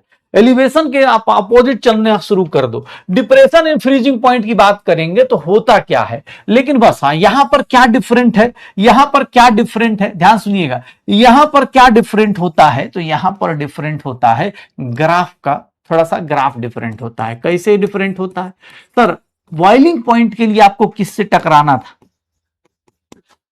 Depression in freezing point, delta TF की बात करने वाले हैं, डेल्टा टीएफ की बात हम लोग करने वाले हैं। तो ध्यान सुनिएगा अपने पास, हाँ डिप्रेशन इन फ्रीजिंग पॉइंट, क्योंकि बॉइलिंग पॉइंट एलिवेट हुआ तो कोई ना कोई डिप्रेस होगा, ये नॉर्मल जिंदगी की कहानी होती है। तुम्हारा मान लो अच्छा नंबर आ गया, अच्छा कॉलेज आ गया, तो तुम्हारा अड़ोसी पड़ोसी सब क्या हो जाता है, डिप्रेस हो जाता है कि अरे यार हाँ अब बताइए इनका बच्चा भी टैलेंटेड निकल गया, कैसे काम चलेगा। ठीक है, यहां देखोगे तो फ्रीजिंग पॉइंट का डेफिनेशन बताना है। फ्रीजिंग पॉइंट ऑफ बेटा जहां पर सॉलिड में कन्वर्ट हो जाओ, फ्रीजिंग पॉइंट किसको बोलते हैं, तो बेटा देखिएगा फ्रीजिंग पॉइंट को अगर डिफाइन करना होता है तो बेटा बॉइलिंग पॉइंट के लिए एटमॉस्फेरिक प्रेशर को टच करना था। फ्रीजिंग पॉइंट को देखेंगे तो आप शायद फिजिक्स में ऐसा कुछ पढ़ा होगा आपने, ट्रिपल पॉइंट करके ऐसे पढ़ा होता है कि भैया ये सॉलिड की लाइन होती है, इधर लिक्विड होता है और इधर वेपर होता है। अगर आपको नहीं याद तो कोई बात नहीं, आप बस इतना ध्यान रखिएगा कि सॉलिड की लाइन ऐसे होती है, solid solvent, solvent solid solvent की लाइन ये होती है, उसका ग्राफ ऐसे बना दिया मैंने। अब इसको इसलिए बनाया क्योंकि यहां से मुझे फ्रीजिंग पॉइंट अचीव करना है। बेटा एलिवेशन बॉइलिंग पॉइंट में क्या था, टेम्परेचर बढ़ाते हैं बॉइल करते हैं, फ्रीजिंग पॉइंट में टेम्परेचर बढ़ाते नहीं है, टेम्परेचर कम करते हैं तभी वो फ्रीज होगा। ध्यान सुनना अपने पास, टेम्परेचर कम करते हैं तो वो फ्रीज होगा। तो बेटा यहां पर देखोगे ना, वेपर प्रेशर क्या होता है, डिक्रीज करता है, वेपर प्रेशर क्या होता है, डिक्रीज करता है। प्योर सॉल्वेंट का लाइन देखोगे तो बेटा अब की बार इधर आ रहा है, जिस पॉइंट पे प्योर सॉल्वेंट आके सर सॉलिड सॉल्वेंट से टकराता है, उसी को हम लोग क्या बोल देते हैं sir, freezing point of pure solvent. TF क्या है, freezing point of pure solvent. Sir pure solvent जिस पॉइंट पे आके, जिस पॉइंट पे लिक्विड का वेपर प्रेशर, सॉलिड के मतलब वेपर प्रेशर ना बोल के हम बोले कि इस पॉइंट पे सॉल्वेंट फ्रीज होना शुरू हो जाता है, क्रिस्टलाइज होना शुरू हो जाए, उसी को हम लोग क्या बोलते हैं, फ्रीजिंग पॉइंट। यही होता है। हाँ भाई एकदम एकदम, ये देखो ये ना, अरे भाई फिजिक्स में ना ट्रिपल पॉइंट डिफाइन होता है, ऐसे करके ना ट्रिपल पॉइंट, ये वाला पॉइंट ट्रिपल पॉइंट होता है, ठीक है, ये ट्रिपल पॉइंट होता है फिजिक्स में। इधर वेपर एग्जिस्ट करता है, इधर लिक्विड एग्जिस्ट करता है, फेज डायग्राम आप पढ़ते हो शायद ऐसा, तो मैंने ये वाली लाइन उठा ली है, ये वाली लाइन उठाई है मैंने, ठीक है। चलिए कोई बात नहीं, आप फिजिक्स नहीं जानते, आप टेंशन मत लीजिए, आप जान जाइए कि इस लाइन को अगर तुम टच करोगे फ्रीज हो जाओगे, सीधी सी बात ये है। जब भी तुम इस लाइन को टच करोगे, अब क्या टेम्परेचर कम कर रहे, देखो ग्राफ का नेचर इधर आ रहा, ग्राफ का भैया टेम्परेचर कम हो रहा है, यहां पर फ्रीजिंग पॉइंट होगा, ग्राफ का नेचर ऐसा। ध्यान सुनना अपने पास। अब भैया तुम खुद सोच लो सॉल्यूशन का ग्राफ कैसा होगा, सॉल्यूशन का ग्राफ भी नीचे से आ रहा है, ओह माय गॉड। सॉल्यूशन क्यों नीचे से आ रहा है, सॉल्यूशन भैया क्यों नीचे से आ रहा है, उसका रीजन क्या होगा, सॉल्यूशन का ग्राफ नीचे की तरफ क्यों है। सॉल्यूशन देखोगे तो भैया अब देख लो freezing point of solution, sir solution देखोगे तो फ्रीजिंग पॉइंट में देख लो, अब की बार फ्रीजिंग पॉइंट इंक्रीज कर रहा है कि डिक्रीज कर रहा है, सर टीएफ और टीएफ डैश में कौन बड़ा है, सर नंबर लाइन पे देख लो, नंबर लाइन पे देख लो, नंबर लाइन पे देख लो, सर नंबर लाइन पे नहीं बेटा, सॉल्वेंट फ्रीज करता है, सॉल्यूट फ्रीज नहीं करता। कोई बोला सॉल्यूट फ्रीज करता है, नहीं, सॉल्वेंट फ्रीज करता है, सॉल्यूट नहीं। याद करो मैंने आपको कोल्ड ड्रिंक का एग्जांपल दिया था, मैंने बोला था जो पानी होता है ना वो फ्रीज कर जाता है, आप कोल्ड ड्रिंक को फ्रीजर में डाल दो, देखोगे ना बर्फ बन जाएगा, अंदर वाला वाटर जो है बर्फ बन जाएगा, तो कार्बन डाइऑक्साइड बर्फ नहीं बनता, ठीक है। सॉल्यूट फ्रीज नहीं करता, सॉल्वेंट हमेशा फ्रीज होता है। ध्यान सुनना अपने पास, तो सॉल्यूशन बेटा आया, सर फ्रीजिंग पॉइंट में देखोगे तो TF is greater than TF dash. अब की बार डिप्रेशन आ रहा है, सर डिप्रेशन क्यों, क्योंकि सर आपका फ्रीजिंग पॉइंट में डिप्रेशन आ रहा है, तो डिक्रीज कर रहा है फ्रीजिंग पॉइंट। डेल्टा टीएफ निकालेंगे तो भैया वो कैसे निकालेंगे, TF minus TF dash, sir freezing point depression, sir depression. अगर मैं फ्रीजिंग पॉइंट ऑफ सॉल्यूशन बोलूंगा तो सॉल्यूशन का फ्रीजिंग पॉइंट अब की बार बेटा प्लस नहीं होगा, freezing point of pure solvent. अगर आप अपने नोट्स बुक में लिख के बैठे हो तो प्लीज एक बार देखोगे, वहां से माइनस डेल्टा टीएफ, अभी जस्ट बॉइलिंग पॉइंट में प्लस कर रहे थे, यहां पर माइनस कर रहे हैं, डेल्टा टीएफ देख लो। फ्रीजिंग पॉइंट पीछे की तरफ जा रहा है, फ्रीजिंग पॉइंट क्या हो रहा है, पीछे की तरफ, तो भैया आपका फ्रीजिंग पॉइंट ये जो चेंज है डेल्टा टीएफ का, सर देख लीजिए फ्रीजिंग पॉइंट ऑफ सॉल्यूशन बेटा क्या हो रहा है, सर सॉल्वेंट से कम हो रहा है। कितना कम हो जाएगा, फ्रीजिंग पॉइंट सॉल्वेंट से डिक्रीज करेगा, डिक्रीज करेगा तो भैया देख लीजिएगा, छोड़ डन। अब तुमसे कोई बोलेगा तो भैया ध्यान सुनना, यहां पर फ्रीजिंग पॉइंट ऑफ सॉल्यूशन। अब मैं बात करूं फिर से वही सेम एक्सपेरिमेंट जो वहां हुआ था उसी को उठा लेते, इसीलिए बोला बस एकदम अपोजिट, बस ग्राफ का नेचर चेंज हो गया, अदरवाइज और कुछ नहीं है। डेल्टा टीएफ भी directly proportional to molality, sir delta TF को मैं लिख दूंगा KF into M, sir KF क्या है, molal freezing point depression constant, ये डिप्रेशन कांस्टेंट है, जैसे एलिवेशन के लिए था वैसे ही डिप्रेशन के लिए हो गया। सर यहां पर इसको बोलते हैं क्रायोस्कोपिक कांस्टेंट, ठंडा ठंडा होता है इसलिए इसका नाम रख दिया क्रायोस्कोपिक।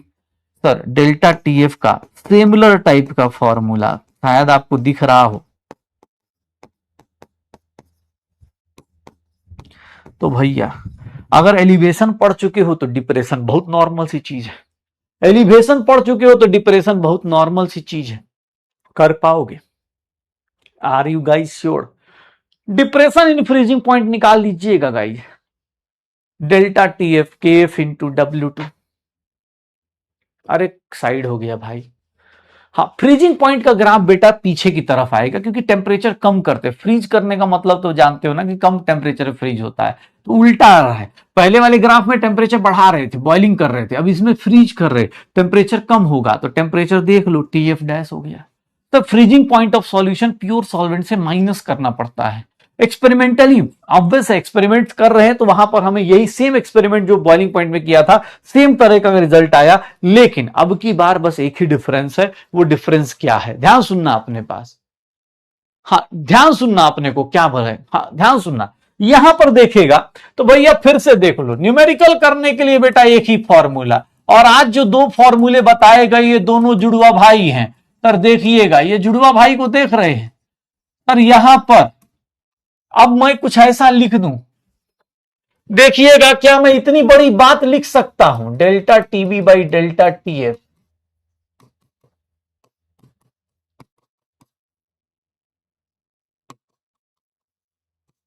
ओह माय गॉड, ऐसा लिख सकता हूं?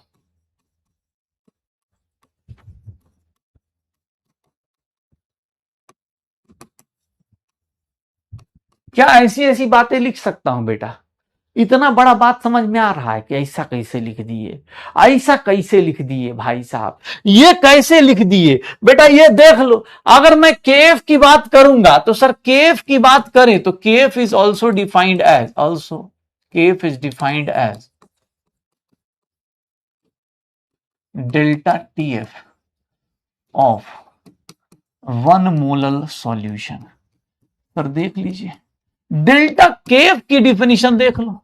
केएफ भी क्या होगा, तो सर केएफ के बारे में बात करेंगे तो यूनिट ऑफ केएफ क्या होगा, सर यूनिट ऑफ केएफ देखोगे तो वो भी डिग्री सेल्सियस या फिर केल्विन।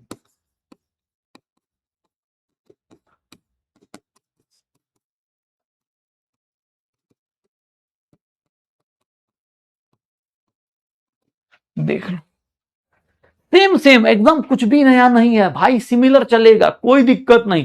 एकदम भैया सिमिलर सिमिलर था, एकदम जुड़वा भाई है। अगर आप उसको पढ़ चुके हो तो इसको एकदम ऐसा ही कर सकते, जैसे आपने ऊपर वाला किया था वैसे ही यहां पर सर इसको भी क्या लिखेंगे, ये भी क्या होगा, एकदम वही सब, प्रॉपर्टी ऑफ सॉल्वेंट ओनली।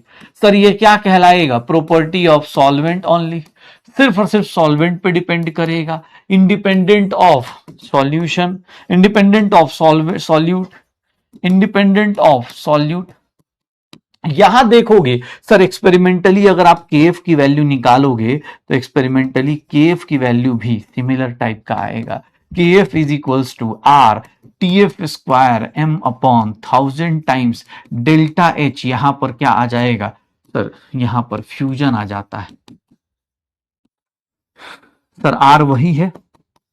अब सिमिलर सा जुड़वा भाई है बेटा, एक ही चीज को आज रिवाइज कर रहे हैं, बस वहां बॉइलिंग पॉइंट था, यहां फ्रीजिंग पॉइंट होगा और कुछ नहीं। यहां freezing point of solvent, M मतलब मोलर मास ऑफ सॉल्वेंट, जैसा वहां किया था वही सेम चीज यहां भी करना है। डेल्टा एच फ्यूजन मतलब फ्यूजन इंथैल्पी, जो चीज वहां लिखी थी वही सेम चीज, बस यहां पर थोड़ा सा मीनिंग चेंज करना है, बाकी सिमिलर सा।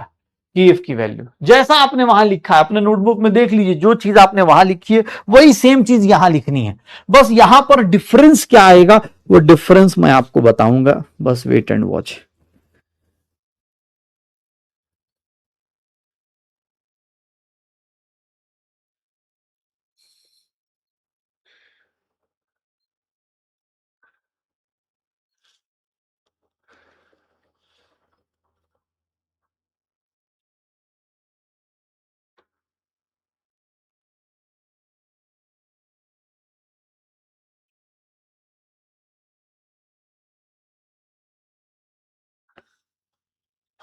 क्या होगा सर, यहां पर पानी का केव जो होता है, केव फॉर वाटर, केव फॉर वाटर जो होता है वो होता है 1.86 Kelvin KG mol inverse, Kelvin KG mol inverse. भैया देख लीजिएगा, पानी का केफ साथ साथ में लिख लो, खत्म करो केल्विन। अरे कैसे बात कर रहा, लास्ट लाइन बेटा फ्यूजन इंथैल्पी है, fusion enthalpy,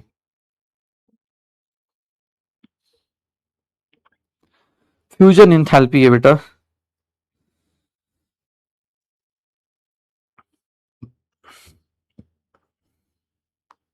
fusion enthalpy done.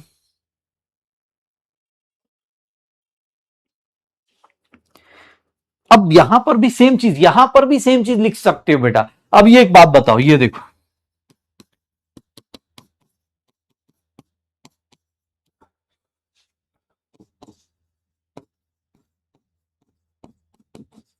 ये भी एक फॉर्मूला है, where entropy of fusion is equals to delta H by T.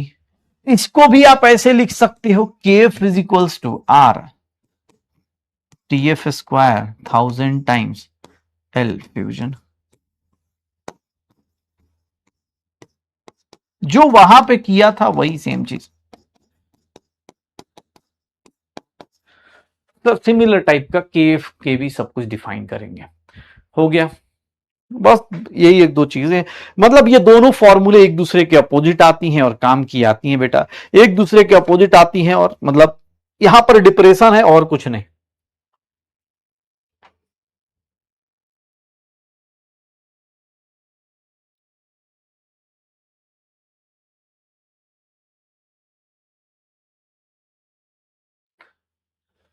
Done. चलो, अब मुझे केएफ की वैल्यू पता चल गई, केएफ की वैल्यू पता चल गई है, टीएफ की वैल्यू पता चल गई है, केबी केएफ। यहां पर बस एक ही डिफरेंस आता है, केबी हो चाहे केएफ हो, यहां पर एक ही डिफरेंस आता है, और वो क्या होता है, इनके ग्राफ का मीनिंग। ग्राफ में देखोगे, अब एक बात बताना, चलो मुझे एक बात बताओ, मोलालिटी अगर बढ़ाते हो, मोलालिटी अगर बढ़ेगी तो डेल्टा टीएफ क्या होगा बेटा, इंक्रीज करेगा। मोलालिटी बढ़ेगी तो डेल्टा टीएफ इंक्रीज करेगा। ध्यान सुनिएगा, मोलालिटी बढ़ेगी तो डेल्टा टीएफ इंक्रीज करेगा, मोलालिटी बढ़ेगी तो डेल्टा टीबी इंक्रीज करेगा। कोई दिक्कत, बॉइलिंग पॉइंट हो चाहे बॉइलिंग पॉइंट एलिवेशन हो चाहे डिप्रेशन, दोनों में दोनों बातें होंगी। ये देखना सर, यहां पर देखोगे तो हमने बोला था बॉइलिंग पॉइंट ऑफ सॉल्यूशन क्या होता है, इंक्रीज करता है। Sir boiling point of solution increase करता है, बट यहां पर हम बोलेंगे freezing point of solution decrease करता है।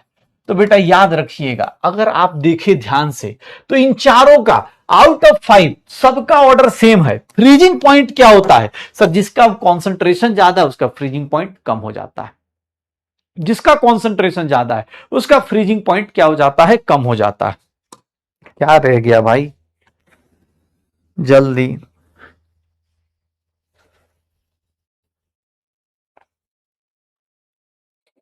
Sir freezing point of solution decrease कर जाएगा, अगर मोलालिटी बढ़ाते हो कॉन्सेंट्रेशन बढ़ेगा तो फ्रीजिंग पॉइंट कम हो जाएगा। सर जैसा वहां पर ग्राफ बना था वैसा ही ग्राफ फिर से हम लोग बनाएंगे, लेकिन इस बार फ्रीजिंग पॉइंट की बात करने वाले। जैसा ग्राफ आपने थोड़ी देर पहले बॉइलिंग पॉइंट के लिए बनाया था वैसा ही ग्राफ भैया फ्रीजिंग पॉइंट के लिए भी आप सिमिलर टाइप का ग्राफ बनाएंगे।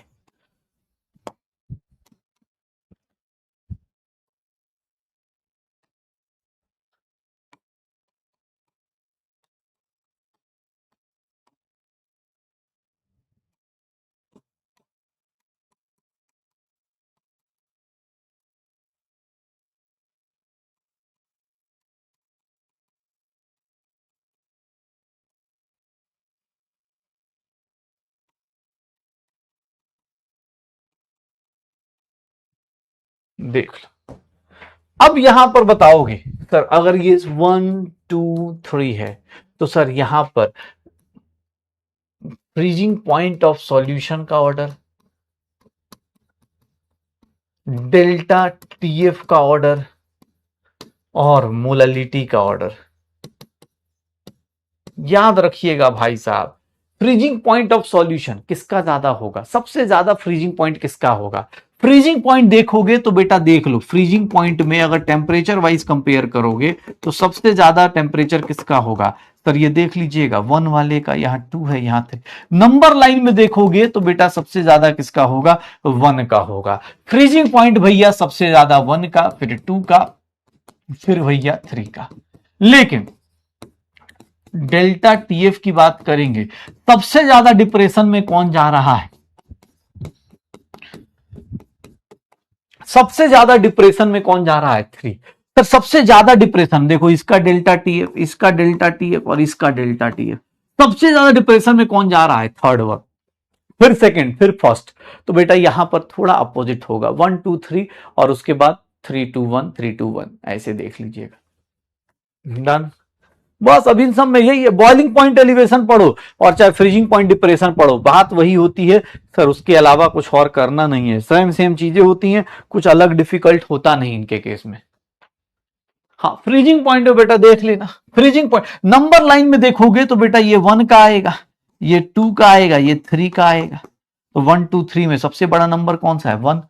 डिप्रेशन है ना भैया, कम हो रहा है, तो सबसे ज्यादा अगर बड़ी वैल्यू की बात करें तो 1 का फ्रीजिंग पॉइंट सबसे बड़ा, फिर 2, फिर 3। डिप्रेशन किसका सबसे कम है? 1 का, फिर 2 का, फिर 3 का। डन हो जाएगा सर, श्योर है, हो जाएगा। चलो भाई, तो आओ क्वेश्चन करते हैं। अब तो अपने पास दो ही कॉलिगेटिव प्रॉपर्टीज है, दोनों के दोनों कॉलिगेटिव प्रॉपर्टीज हमने कर ली। चलिए भैया इस क्वेश्चन को पढ़िएगा और बस मुझे बता दीजिए, अगर मोलालिटी को डबल कर दूं तो भैया केएफ की वैल्यू कितनी होगी? मोलालिटी डबल हो गई तो भैया केएफ की वैल्यू कितनी होगी? मोलालिटी ऑफ सॉल्यूशन अगर आपने डबल कर दिया तो केएफ की वैल्यू कितनी हो जाएगी?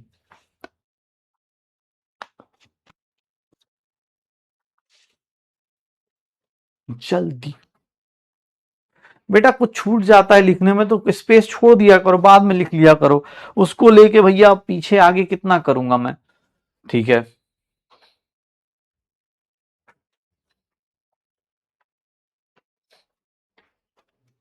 कितना आएगा सर? कोई फर्क नहीं पड़ेगा, क्यों? क्योंकि सर केबी जो होता है वो सॉल्यूट पे नहीं डिपेंड करता, सॉल्यूशन की मोलारिटी, केएफ की वैल्यू, केएफ की केबी की वैल्यू ये फिक्स रहती है, चेंज नहीं करती है कि भैया मोलालिटी चेंज करेंगे तो ये चेंज होगा, नहीं। अरे बात, मोलालिटी चेंज करेंगे तो ये चेंज नहीं होती है। ये क्वेश्चन आप चाहे तो ऐड कर सकते हैं, ग्लाइकॉल बेटा इसको बोलते हैं।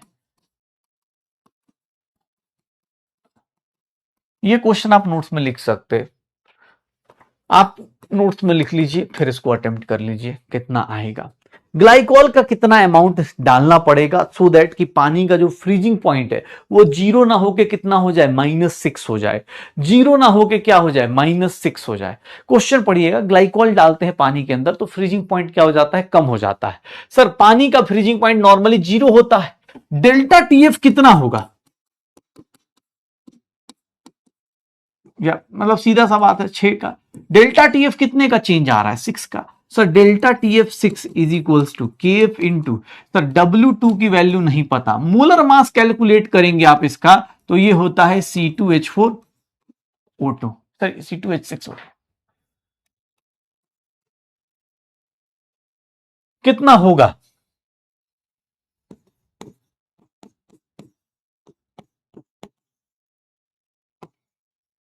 केएफ की value 6 is equal,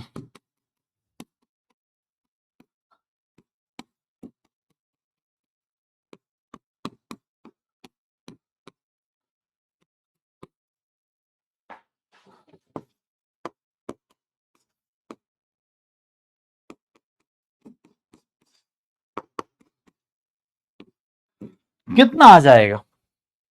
1000 gram. 1 kg मतलब 5 लीटर में कितना डालोगे? 5 लीटर पानी में अगर आप कितना डाल दो सर?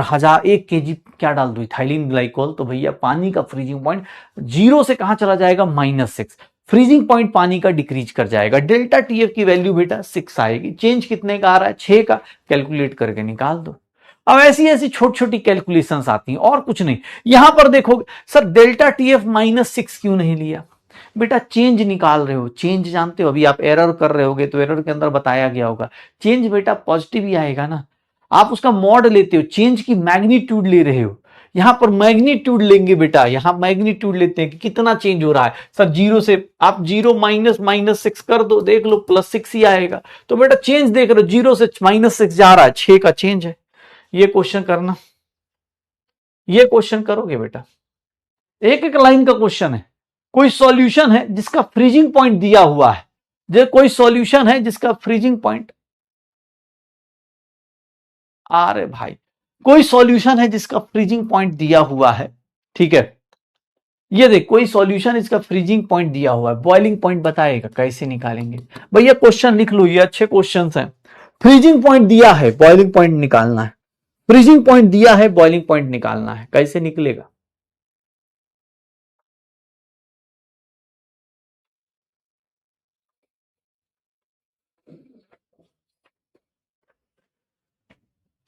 अगर फ्रीजिंग पॉइंट देखोगे तो वहां से डेल्टा टीएफ आ जाएगा, कितना आ रहा है 1.5। तो बेटा डेल्टा टीबी निकाल लो, तो डेल्टा टीबी कैसे निकलेगा सर? पानी ही है तो delta TB upon delta TF is equals to KB upon KF लिख सकता हूं सर। डेल्टा टीबी अपॉन पानी का केबी देख लो। अब ये कैलकुलेशन करेंगे सर, जितना आएगा, कितना आ रहा है, डेल्टा टीबी की वैल्यू कितनी आ रही है? डेल्टा टीबी की वैल्यू अगर देखेंगे तो 0.52 into 1.5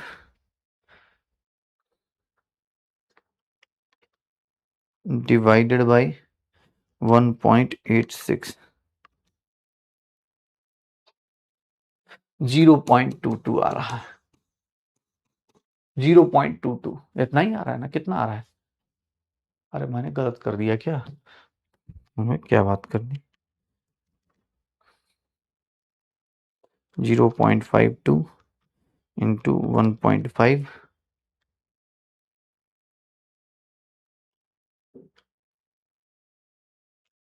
divided by,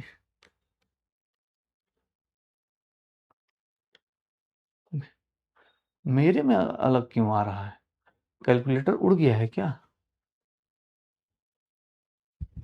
KB upon KF,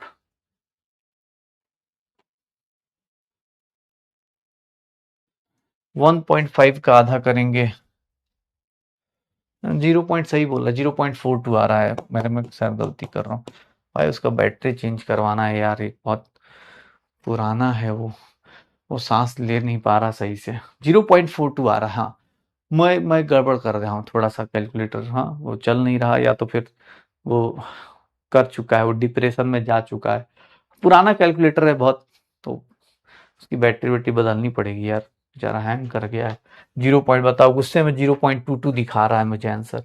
कितना? Boiling point of solution, boiling point of solution की बात करोगे तो boiling point of solution 100 plus 0.42, तो 100.42 डिग्री सेल्सियस आ जाएगा। ठीक है, 60 साल। नया फोन लूंगा लूंगा, अभी नहीं, इतना जल्दी नहीं, बस सस्ते में काम निपटा रहा हूँ अभी। नया फोन लेना है यार, उसकी उसके लिए और क्या, रोज दिन 2-2 रुपए का रिवीजन तभी तो कराऊंगा। तुम लोग 2-2 रुपए स्कैन करके भेज ही नहीं रहे हो। आजकल मैं देख रहा होता हूँ, यूट्यूब पे भी चल रहा होता है ना, यूट्यूब पे कोई पढ़ाई कर रहा होता है, बगल में स्कैनर लगाया होता है, लाइव पढ़ाई। तुम लोग क्या आता है क्या यूट्यूब में, या मेरे पास ही ये सब फालतू की फीड आती है? एक दिन मुझे लगा कि भाई कौन है यहाँ पर, ठीक है, मुझे लगा पता नहीं क्या कर रहा है, वो पढ़ रहा है, कुछ जब पढ़ रहा है यूट्यूब पे लाइव करके पढ़ रहा है, और मैं उसको देख रहा हूँ कुछ देर तक, मुझे लगा अब कहीं बोलेगा, कुछ पढ़ रहा है, कुछ पढ़ के कुछ बोलेगा, बड़ी बातें करेगा। नहीं, वो पढ़ रहा है, बगल में स्कैन लगा रखा है, कितना रुपया बस डोनेट कर दीजिए। मैंने कहा यार ये भी सही है यार, ऐसा भी हो सकता है, हमने तो सोचा ही नहीं था। आता है तुम लोग में भी आता है? मुझे लगा मुझे ही क्यों इतना मतलब अजीब से क्यों दिखा रहा है मुझे यूट्यूब मेरा। अच्छा, हाँ अलग अलग टाइप के होते हैं वो, अलग अलग टाइप के लोग होते हैं, उसमें लाइव चल रहा होता है वो भी सही तरीका है यार।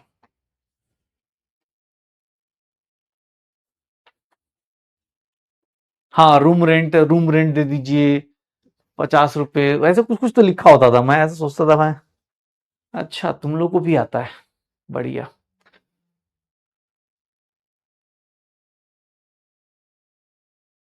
जेन जी, यस यस, जेन जी है भाई, अलग तरीका है उसका। ठीक है। नहीं, मुझे लगा, मैं सोचा एक दिन में लगातार आ रहा अजीब अजीब चीजें, मैंने कहा पता नहीं शायद क्या हो सकता है, मैंने पूरा हिस्ट्री जाके डिलीट करी अपनी यूट्यूब की, मैंने कहा भाई हो सकता है पता नहीं कुछ गड़बड़ सर्च कर दिया क्या, कि ऐसी ऐसी अजीब चीजें आ रही हैं। पूरा यूट्यूब का बस एल्गोरिथम चेंज किया, मैंने कहा नहीं, ये ज्यादा हो रहा है। और पढ़ाई कर रहा, पंखे की आवाज आ रही है, कूलर चला रखा है उसकी आवाज आ रही है।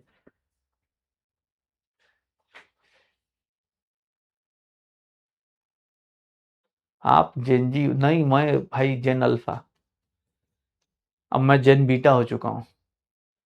ठीक है, ये कितना होगा? तो इस केस में देख भाई, यहां पर क्वेश्चन पूछ रहा है सर, यहां पर फ्रीजिंग पॉइंट पूछ रहा है, the solution will freeze at, अगर तुम उसमें क्या डालते हो, ग्लूकोज डाल दो, पानी के अंदर ग्लूकोज डाल दो, शुगर डाल दो, तो ये 1000 ग्राम पानी कितने में, इवन आप देखोगे आइसक्रीम जो होता है वो बाद में नॉर्मल पानी को अगर डालोगे फ्रीजर में जल्दी जम जाता है, बट आइसक्रीम को जमाने के लिए बहुत ज्यादा अलग से टेम्परेचर और कम लगता है, आप बोल सकते टेम्परेचर कम, टेम्परेचर और चाहिए तब जाके आइसक्रीम फ्रीज होता है।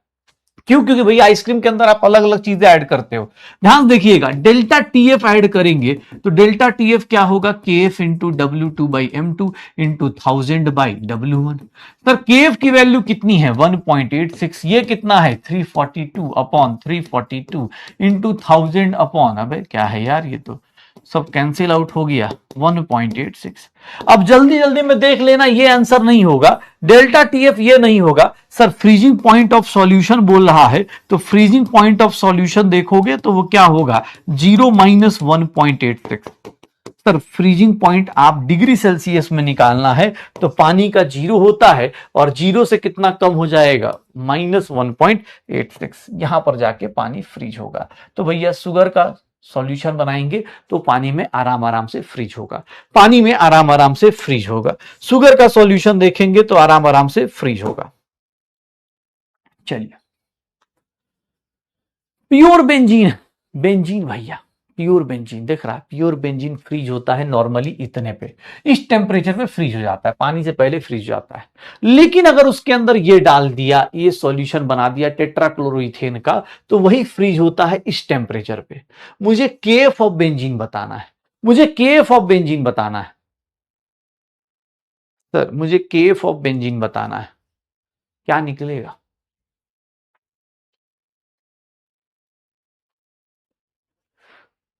क्या होगा?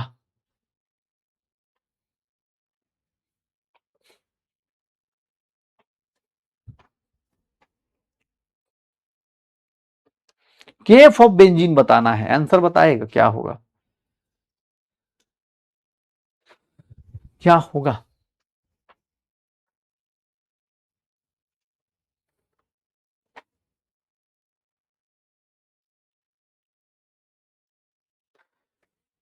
केएफ के लिए क्या करेंगे तो देख लो, केएफ के लिए क्या होगा sir, delta TF upon M. Sir delta TF की वैल्यू कितनी है, तो सर आप इसमें से कम कर लो, अगर आपकी कैलकुलेशन और डिवाइड बाय 0.374, सर ये 1.9 है,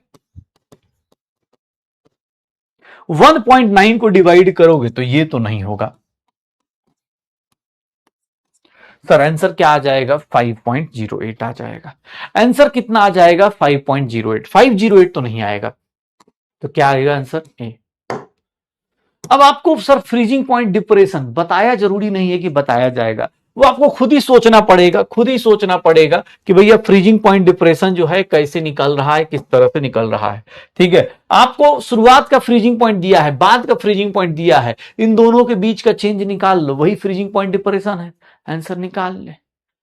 ठीक है एकदम। चलो अब भैया दो elevation boiling point, depression freezing point, दो चीजें हमने पढ़ी है, एलिवेशन करना है, डिप्रेशन करना है, दो ही चीजें होती है, एक चीज बढ़ती है, एक चीज कम हो जाती है, याद रखिएगा। आप तुमसे फिर से बोल रहा हूं सर, कोई भी सॉल्यूट डालते हो याद रखना, सॉल्यूट ऐड करोगे, solute added to solution, note करके लिख भी देता हूं। आप देखोगे अगर आप सॉल्यूट ऐड कर रहे हो टू सॉल्वेंट, सॉल्वेंट के केस में अगर ऐड कर रहे हो तो याद रखना वेपर प्रेशर ऑफ सॉल्वेंट क्या होता है, वेपर प्रेशर ऑफ सॉल्वेंट क्या होता है, डिक्रीज करता है। सर जितना ज्यादा सॉल्यूट ऐड ज्यादा करोगे, सॉल्यूट जितना ज्यादा ऐड करोगे, सॉल्यूट जितना ज्यादा ऐड करोगे उतना ज्यादा वेपर प्रेशर डिक्रीज होगा, वेपर प्रेशर डिक्रीज होगा, सॉल्यूट जितना ज्यादा करते वेपर प्रेशर उतना ज्यादा बढ़ेगा, मतलब lowering in vapour pressure increase होगा, lowering in vapour pressure, delta p की वैल्यू क्या होगी, इंक्रीज होगी, क्योंकि लोअरिंग बढ़ेगी। सर जितना ज्यादा सॉल्यूट बढ़ा रहे हो, जितना ज्यादा सॉल्यूट डालोगे, आरएलवीपी ये भी क्या होगा, इंक्रीज होगा। सर रिलेटिव लोअरिंग और बढ़ेगी, सर वेपर प्रेशर कम होता है, लेकिन वेपर प्रेशर जितना कम होगा डेल्टा पी की वैल्यू बढ़ेगी भाई, कितना और ज्यादा लोअरिंग होगा, रिलेटिव लोअरिंग और बढ़ेगी। सर सॉल्यूट जितना ज्यादा ऐड करोगे सर बॉइलिंग पॉइंट क्या होगा, बॉइलिंग पॉइंट सर क्या होगा, सॉल्यूशन का इंक्रीज करेगा। बॉइलिंग पॉइंट ऑफ सॉल्यूशन क्या होगा, इंक्रीज करेगा। Sir boiling point delta TB increase होगा, डेल्टा टीएफ इंक्रीज होगा जितना ज्यादा सॉल्यूट ऐड करोगे। सर याद रखिएगा sir freezing point of solution क्या होगा सर, डिक्रीज करेगा। तो बेटा ये नोट करके याद रखना कि आप जैसी सॉल्यूट, जितना ज्यादा सॉल्यूट ऐड करोगे वेपर प्रेशर उतना कम होगा, उतना कम होगा। Lowering in vapour pressure increase करेगा, क्योंकि जितना ज्यादा वेपर प्रेशर कम होगा गैप बढ़ता जाएगा, डेल्टा पी की वैल्यू इंक्रीज होगी, आरएलवीपी इंक्रीज होगा, सर बॉइलिंग पॉइंट इंक्रीज होगा। बस देख लो कौन कौन सी चीज डिक्रीज करती है, कौन कौन सी चीज डिक्रीज करती है। जब सॉल्यूट ऐड करते हैं ना बेटा तो दो चीजें आपकी डिक्रीज करती है, एक वेपर प्रेशर सॉल्वेंट का डिक्रीज करता है और दूसरा sir freezing point of solution decrease करता है। तो जब सॉल्यूट ऐड किया जाता है तो याद रखना, डन हो जाएगा सर पक्का। अब क्योंकि हम बायो पढ़ने पे आए हैं तो हम बायो ऑब्वियस है, अगला जो टॉपिक है वो हमारा बायो का टॉपिक है। तो मैं आपको अगला टॉपिक कराऊं उससे पहले नोट में ही ये सारी बातें लिखवा रहा हूं, नोट में देख लीजिएगा। अगर सॉल्यूट ऐड करते हैं तो क्या होगा, सॉल्यूट जितना ऐड करते हैं तो और क्या होगा। सर आपको फिर से एक नोट लिखवा रहा हूं, आप सब लोग बायो में अभी तो आपका सेल ही चल रहा है, अभी जस्ट ताजा ताजा आपने पढ़ा होगा ऑस्मोसिस, सेल कब श्रिंक करता है कब स्वेल करता है, ये सब आपने अभी जस्ट पढ़ा होगा, ताजा ताजा अभी एकदम हाल फिलहाल पढ़ा है। अभी तो सेल डिवीजन कल मैं देख रहा था, वो मतलब ऑस्मोसिस मियोसिस माइटोसिस ये सब चल रहा है, टेलोफेज ये फेज वो फेज ऐसा कुछ चल रहा होगा। तो वही सेम चीज है बेटा, मैं बस आपको याद दिलाया, तो पढ़ाऊंगा तो मैं कल फॉर्मूला तो मैं कल बताऊंगा, लेकिन भैया अभी ऑस्मोसिस आपने जस्ट ताजा ताजा पढ़ा है तो मैं बस याद दिला दूं ऑस्मोसिस का मतलब क्या होता है कि sir flow of solvent molecule होता है, फ्लो ऑफ सॉल्वेंट मॉलिक्यूल्स होते हैं। कहां से कहां, flow of solvent molecules through semi permeable membrane. Sir semi permeable membrane, आज के बाद semi permeable membrane, semi permeable membrane को एसपीएम लिखते हैं। सर थ्रू कहां से कहां फ्लो करता है, तो भाई साहब आपने जो बायो में पढ़ी होगी, थोड़ा सा रोकिएगा एकदम। सर अलग अलग, हाँ टेलो, अरे अलग अलग फेजेज पढ़ रहे हैं, तुम्हारा भी तो वही हालत है, तुम जो सेल डिवीजन पढ़ रहे हो तुम्हारे दिमाग का भी वही डिवीजन की हालत है। हाँ देखो, हाँ ये देखना अपने पास सेल डिवीजन की बातें नहीं करते, इधर ऑस्मोसिस पे आते हैं। मुझे पता है तुम्हारी बायो बहुत स्ट्रांग है, ठीक है, मैं जानता हूं तुम्हारे मन में एकदम बायो ही बायो है, इतना ज्यादा बायो बायो बायो बायो हो गया है कि अब फिजिक्स केमिस्ट्री अजीब सी लगती है। सच बता रहे हैं, अगर तुमसे कोई बोल देता ना, मैं सच बता रहा हूं, तुम्हें कोई ऑप्शन देता कि 360 नंबर बायो का है और फिजिक्स केमिस्ट्री मिला के 360 है, तुम लोग एक काम करो बायो को ही 1000 नंबर का कर देता हूं, फिजिक्स केमिस्ट्री छोड़ दो, तो मुझे लगता नहीं कि आप लोग कभी फिजिक्स केमिस्ट्री हाथ लगाते, आप 1000 नंबर को हाथ लगाते। लेकिन भाई फिजिक्स केमिस्ट्री इसलिए पढ़ना जरूरी है क्योंकि काम आएगा आपकी नॉर्मल जिंदगी में, फिजिक्स केमिस्ट्री कहीं भी डॉक्टर बनोगे केमिकल ही काम आएगा। हाँ बायोकेमिस्ट्री पढ़नी पड़ती है, वही केमिस्ट्री काम आती है, फिजिक्स तो थोड़ी छूट भी जाती है लेकिन बायोकेमिस्ट्री काम आती है। सुनना, ये देख सर ये कहां से कहां ऑस्मोसिस कहां से कहां फ्लो करता है, तो याद रखिएगा भाई साहब, सर ऑस्मोसिस का मतलब होता है कि solution to pure solvent to pure solvent to solution. Sir osmosis का मतलब क्या होता है कि प्योर सॉल्वेंट से सॉल्यूशन की तरफ, सर प्योर सॉल्वेंट को सॉल्यूशन की तरफ, या फिर प्योर सॉल्वेंट है तो यहां पर आप बोल सकते हैं high concentration of solvent, high concentration of solvent to low concentration of solvent. याद रखना बाबू, ये देख लो sir third one, low concentration of solute, और हम केमिस्ट्री वाले हैं तो हम सॉल्यूट को देखेंगे, बाकी आप बायो से भी रिलेट करना चाहे रिलेट कर सकते हैं। Solute to high concentration of solute, ठीक है। यहां पर ध्यान सुनना अपने पास, एकदम एकदम ये देख ले, ये देखना अपने को, जब भी तुमसे बोला जाए तो बेटा देखो एनसीईआरटी पढ़ोगे तो केमिस्ट्री के एनसीईआरटी में ये लिखा है। केमिस्ट्री की एनसीईआरटी ये कहती है कि भैया अगर मैं, ध्यान सुनिएगा, अगर मैं यहां पर सेमी परमिएबल मेम्ब्रेन लगा दूं, इधर मैंने प्योर वाटर रख रखा है, प्योर पानी है, और यहां वाटर का सॉल्यूशन है, तो भैया ऑस्मोसिस पता है क्या कहता है? ऑस्मोसिस क्या कहता है कि भैया जो पानी है वो इधर से इधर मूव करेगा। ऑस्मोसिस बेटा इसको कहते हैं, ऑस्मोसिस ये होता है।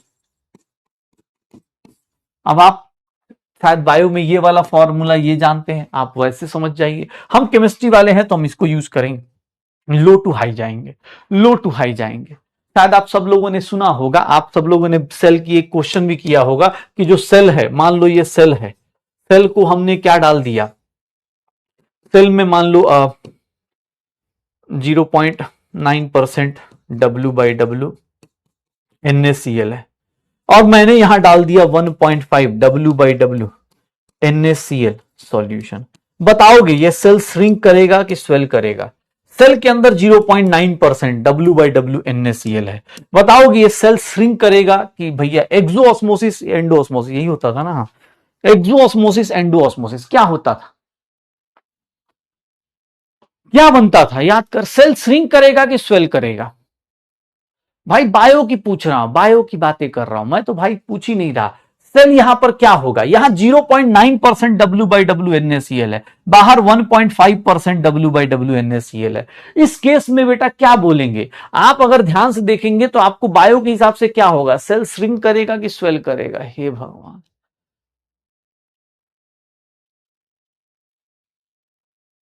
श्रिंक स्वेल भाई। ओह यार देख भाई, सेल के अंदर देखेगा तो भाई क्या हो रहा होगा, पानी है दोनों साइड, ऑब्वियस है दोनों साइड पानी है।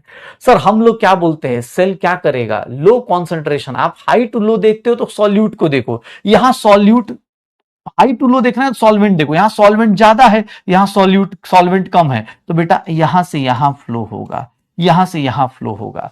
सर याद रखिएगा सॉल्वेंट का फ्लो होगा, सेल क्या होगा, सेल क्या होगा सर, श्रिंक कर जाएगा। इस केस में सेल क्या होगा, श्रिंक करेगा, सेल श्रिंक करेगा, स्वेल होगा। भाई साहब गजब की बायो है जी तुम लोगों की सर। हाँ 360 में 360 लेकिन आना है जी, हम लोग तो स्वेल करेगा भाई, सेल श्रिंक करेगा भाई। सेल क्या करेगा, श्रिंक करेगा, क्योंकि भैया पानी जो है सेल से बाहर निकल जाएगा, सेल क्या कर जाएगा, श्रिंक कर जाएगा। इसके अपोजिट में दे देता ना भाई, भाई साहब मुझे लगा इसका तो आंसर अभी ताजा ताजा पड़ा है यार, और यहां पर दे देता मैं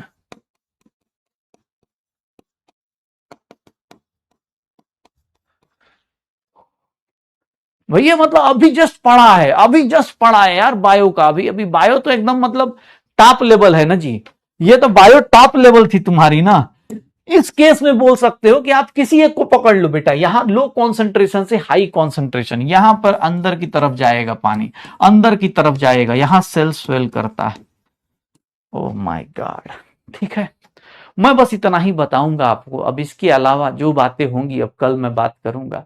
जो ऑस्मोसिस है मेरी तरफ से, अगर आप हो सके तो घर पे एक बार पढ़ लीजिएगा, क्योंकि ऑब्वियस है केमिस्ट्री के ऑस्मोसिस में भी कुछ बायो के एग्जांपल्स मिलेंगे, मेरी मजबूरियां हैं, एनसीईआरटी को बताना जरूरी है, ठीक है, इसीलिए मैं बता दूंगा। लेकिन कोशिश करिएगा भैया, कल ऑस्मोसिस के ऊपर ऑस्मोटिक प्रेशर पे जाएंगे तो उससे पहले की बातें आप देख लीजिएगा, सेल में जो आपने पढ़ा है रिवाइज कीजिएगा। बाकी कल मिलते हैं गाइस, और कल के ब्लॉग में करेंगे बहुत सारी बातें। कल बेटा ऑस्मोटिक प्रेशर है, छोटा सा प्रेशर, उसके बाद बेटा स्टार्ट होता है वेंटअप फैक्टर, और वेंटअप फैक्टर जैसे ही किया उसके बाद जिंदगी एकदम सुभान अल्लाह हो जाती है भाई साहब। मजा ही मजा आने वाला है कल से, क्योंकि कल और परसों बेटा सॉल्यूशन का मचेगा कोहराम। तो कोई भी ऐसा बच्चा जो नहीं पढ़ना चाह रहा है या नहीं कुछ करना चाह रहा, एकदम लोड मत लीजिए। यकीन 3.0 10 अगस्त से मैं मिलूंगा आपको 1:15 के बाद, 1:15 से आपके ही प्यारे बैच में। और जो पढ़ रहे हैं बेटा, तुमको पता है कल मोटी किताब लेके कल से बैठ जाना है। कल और परसों बेटा एकदम सॉल्यूशन का बैंड बजने वाला है, ठीक है। पढ़ते रहिए भाई साहब, मस्त रहिए। कल ऑस्मोसिस पढ़ के आइएगा, मजा आएगा। ऑस्मोसिस के बाद वेंटअप फैक्टर जब आएगा तो एकदम में सर सब फॉर्मूला एक साथ आएगा, एकदम जिंदगी अजीब अजीब सी फीलिंग होगी, सनसनाहट, झंझनाहट, फनफनाहट सब आएगा कल से। तो इंतजार रहेगा आपका कल इसी टाइम पर, इसी वक्त पे। तब तक गाइस इजाजत दीजिए, ब्लॉग को बंद करूं मैं। हाँ कैमरामैन प्लीज फोकस बंद कीजिए, ठीक है। तो गाइस सौरभ जोशी के ब्लॉग से ज्यादा पॉपुलर ब्लॉग है अपना, बस इतना पॉपुलर है कि हम यूट्यूब पे नहीं डालते, हम लोग छुपा के रखते हैं, ठीक है। चलो ओके गाइस, चलिए गाइस बाय बाय, एंजॉय कीजिए, बाय बाय।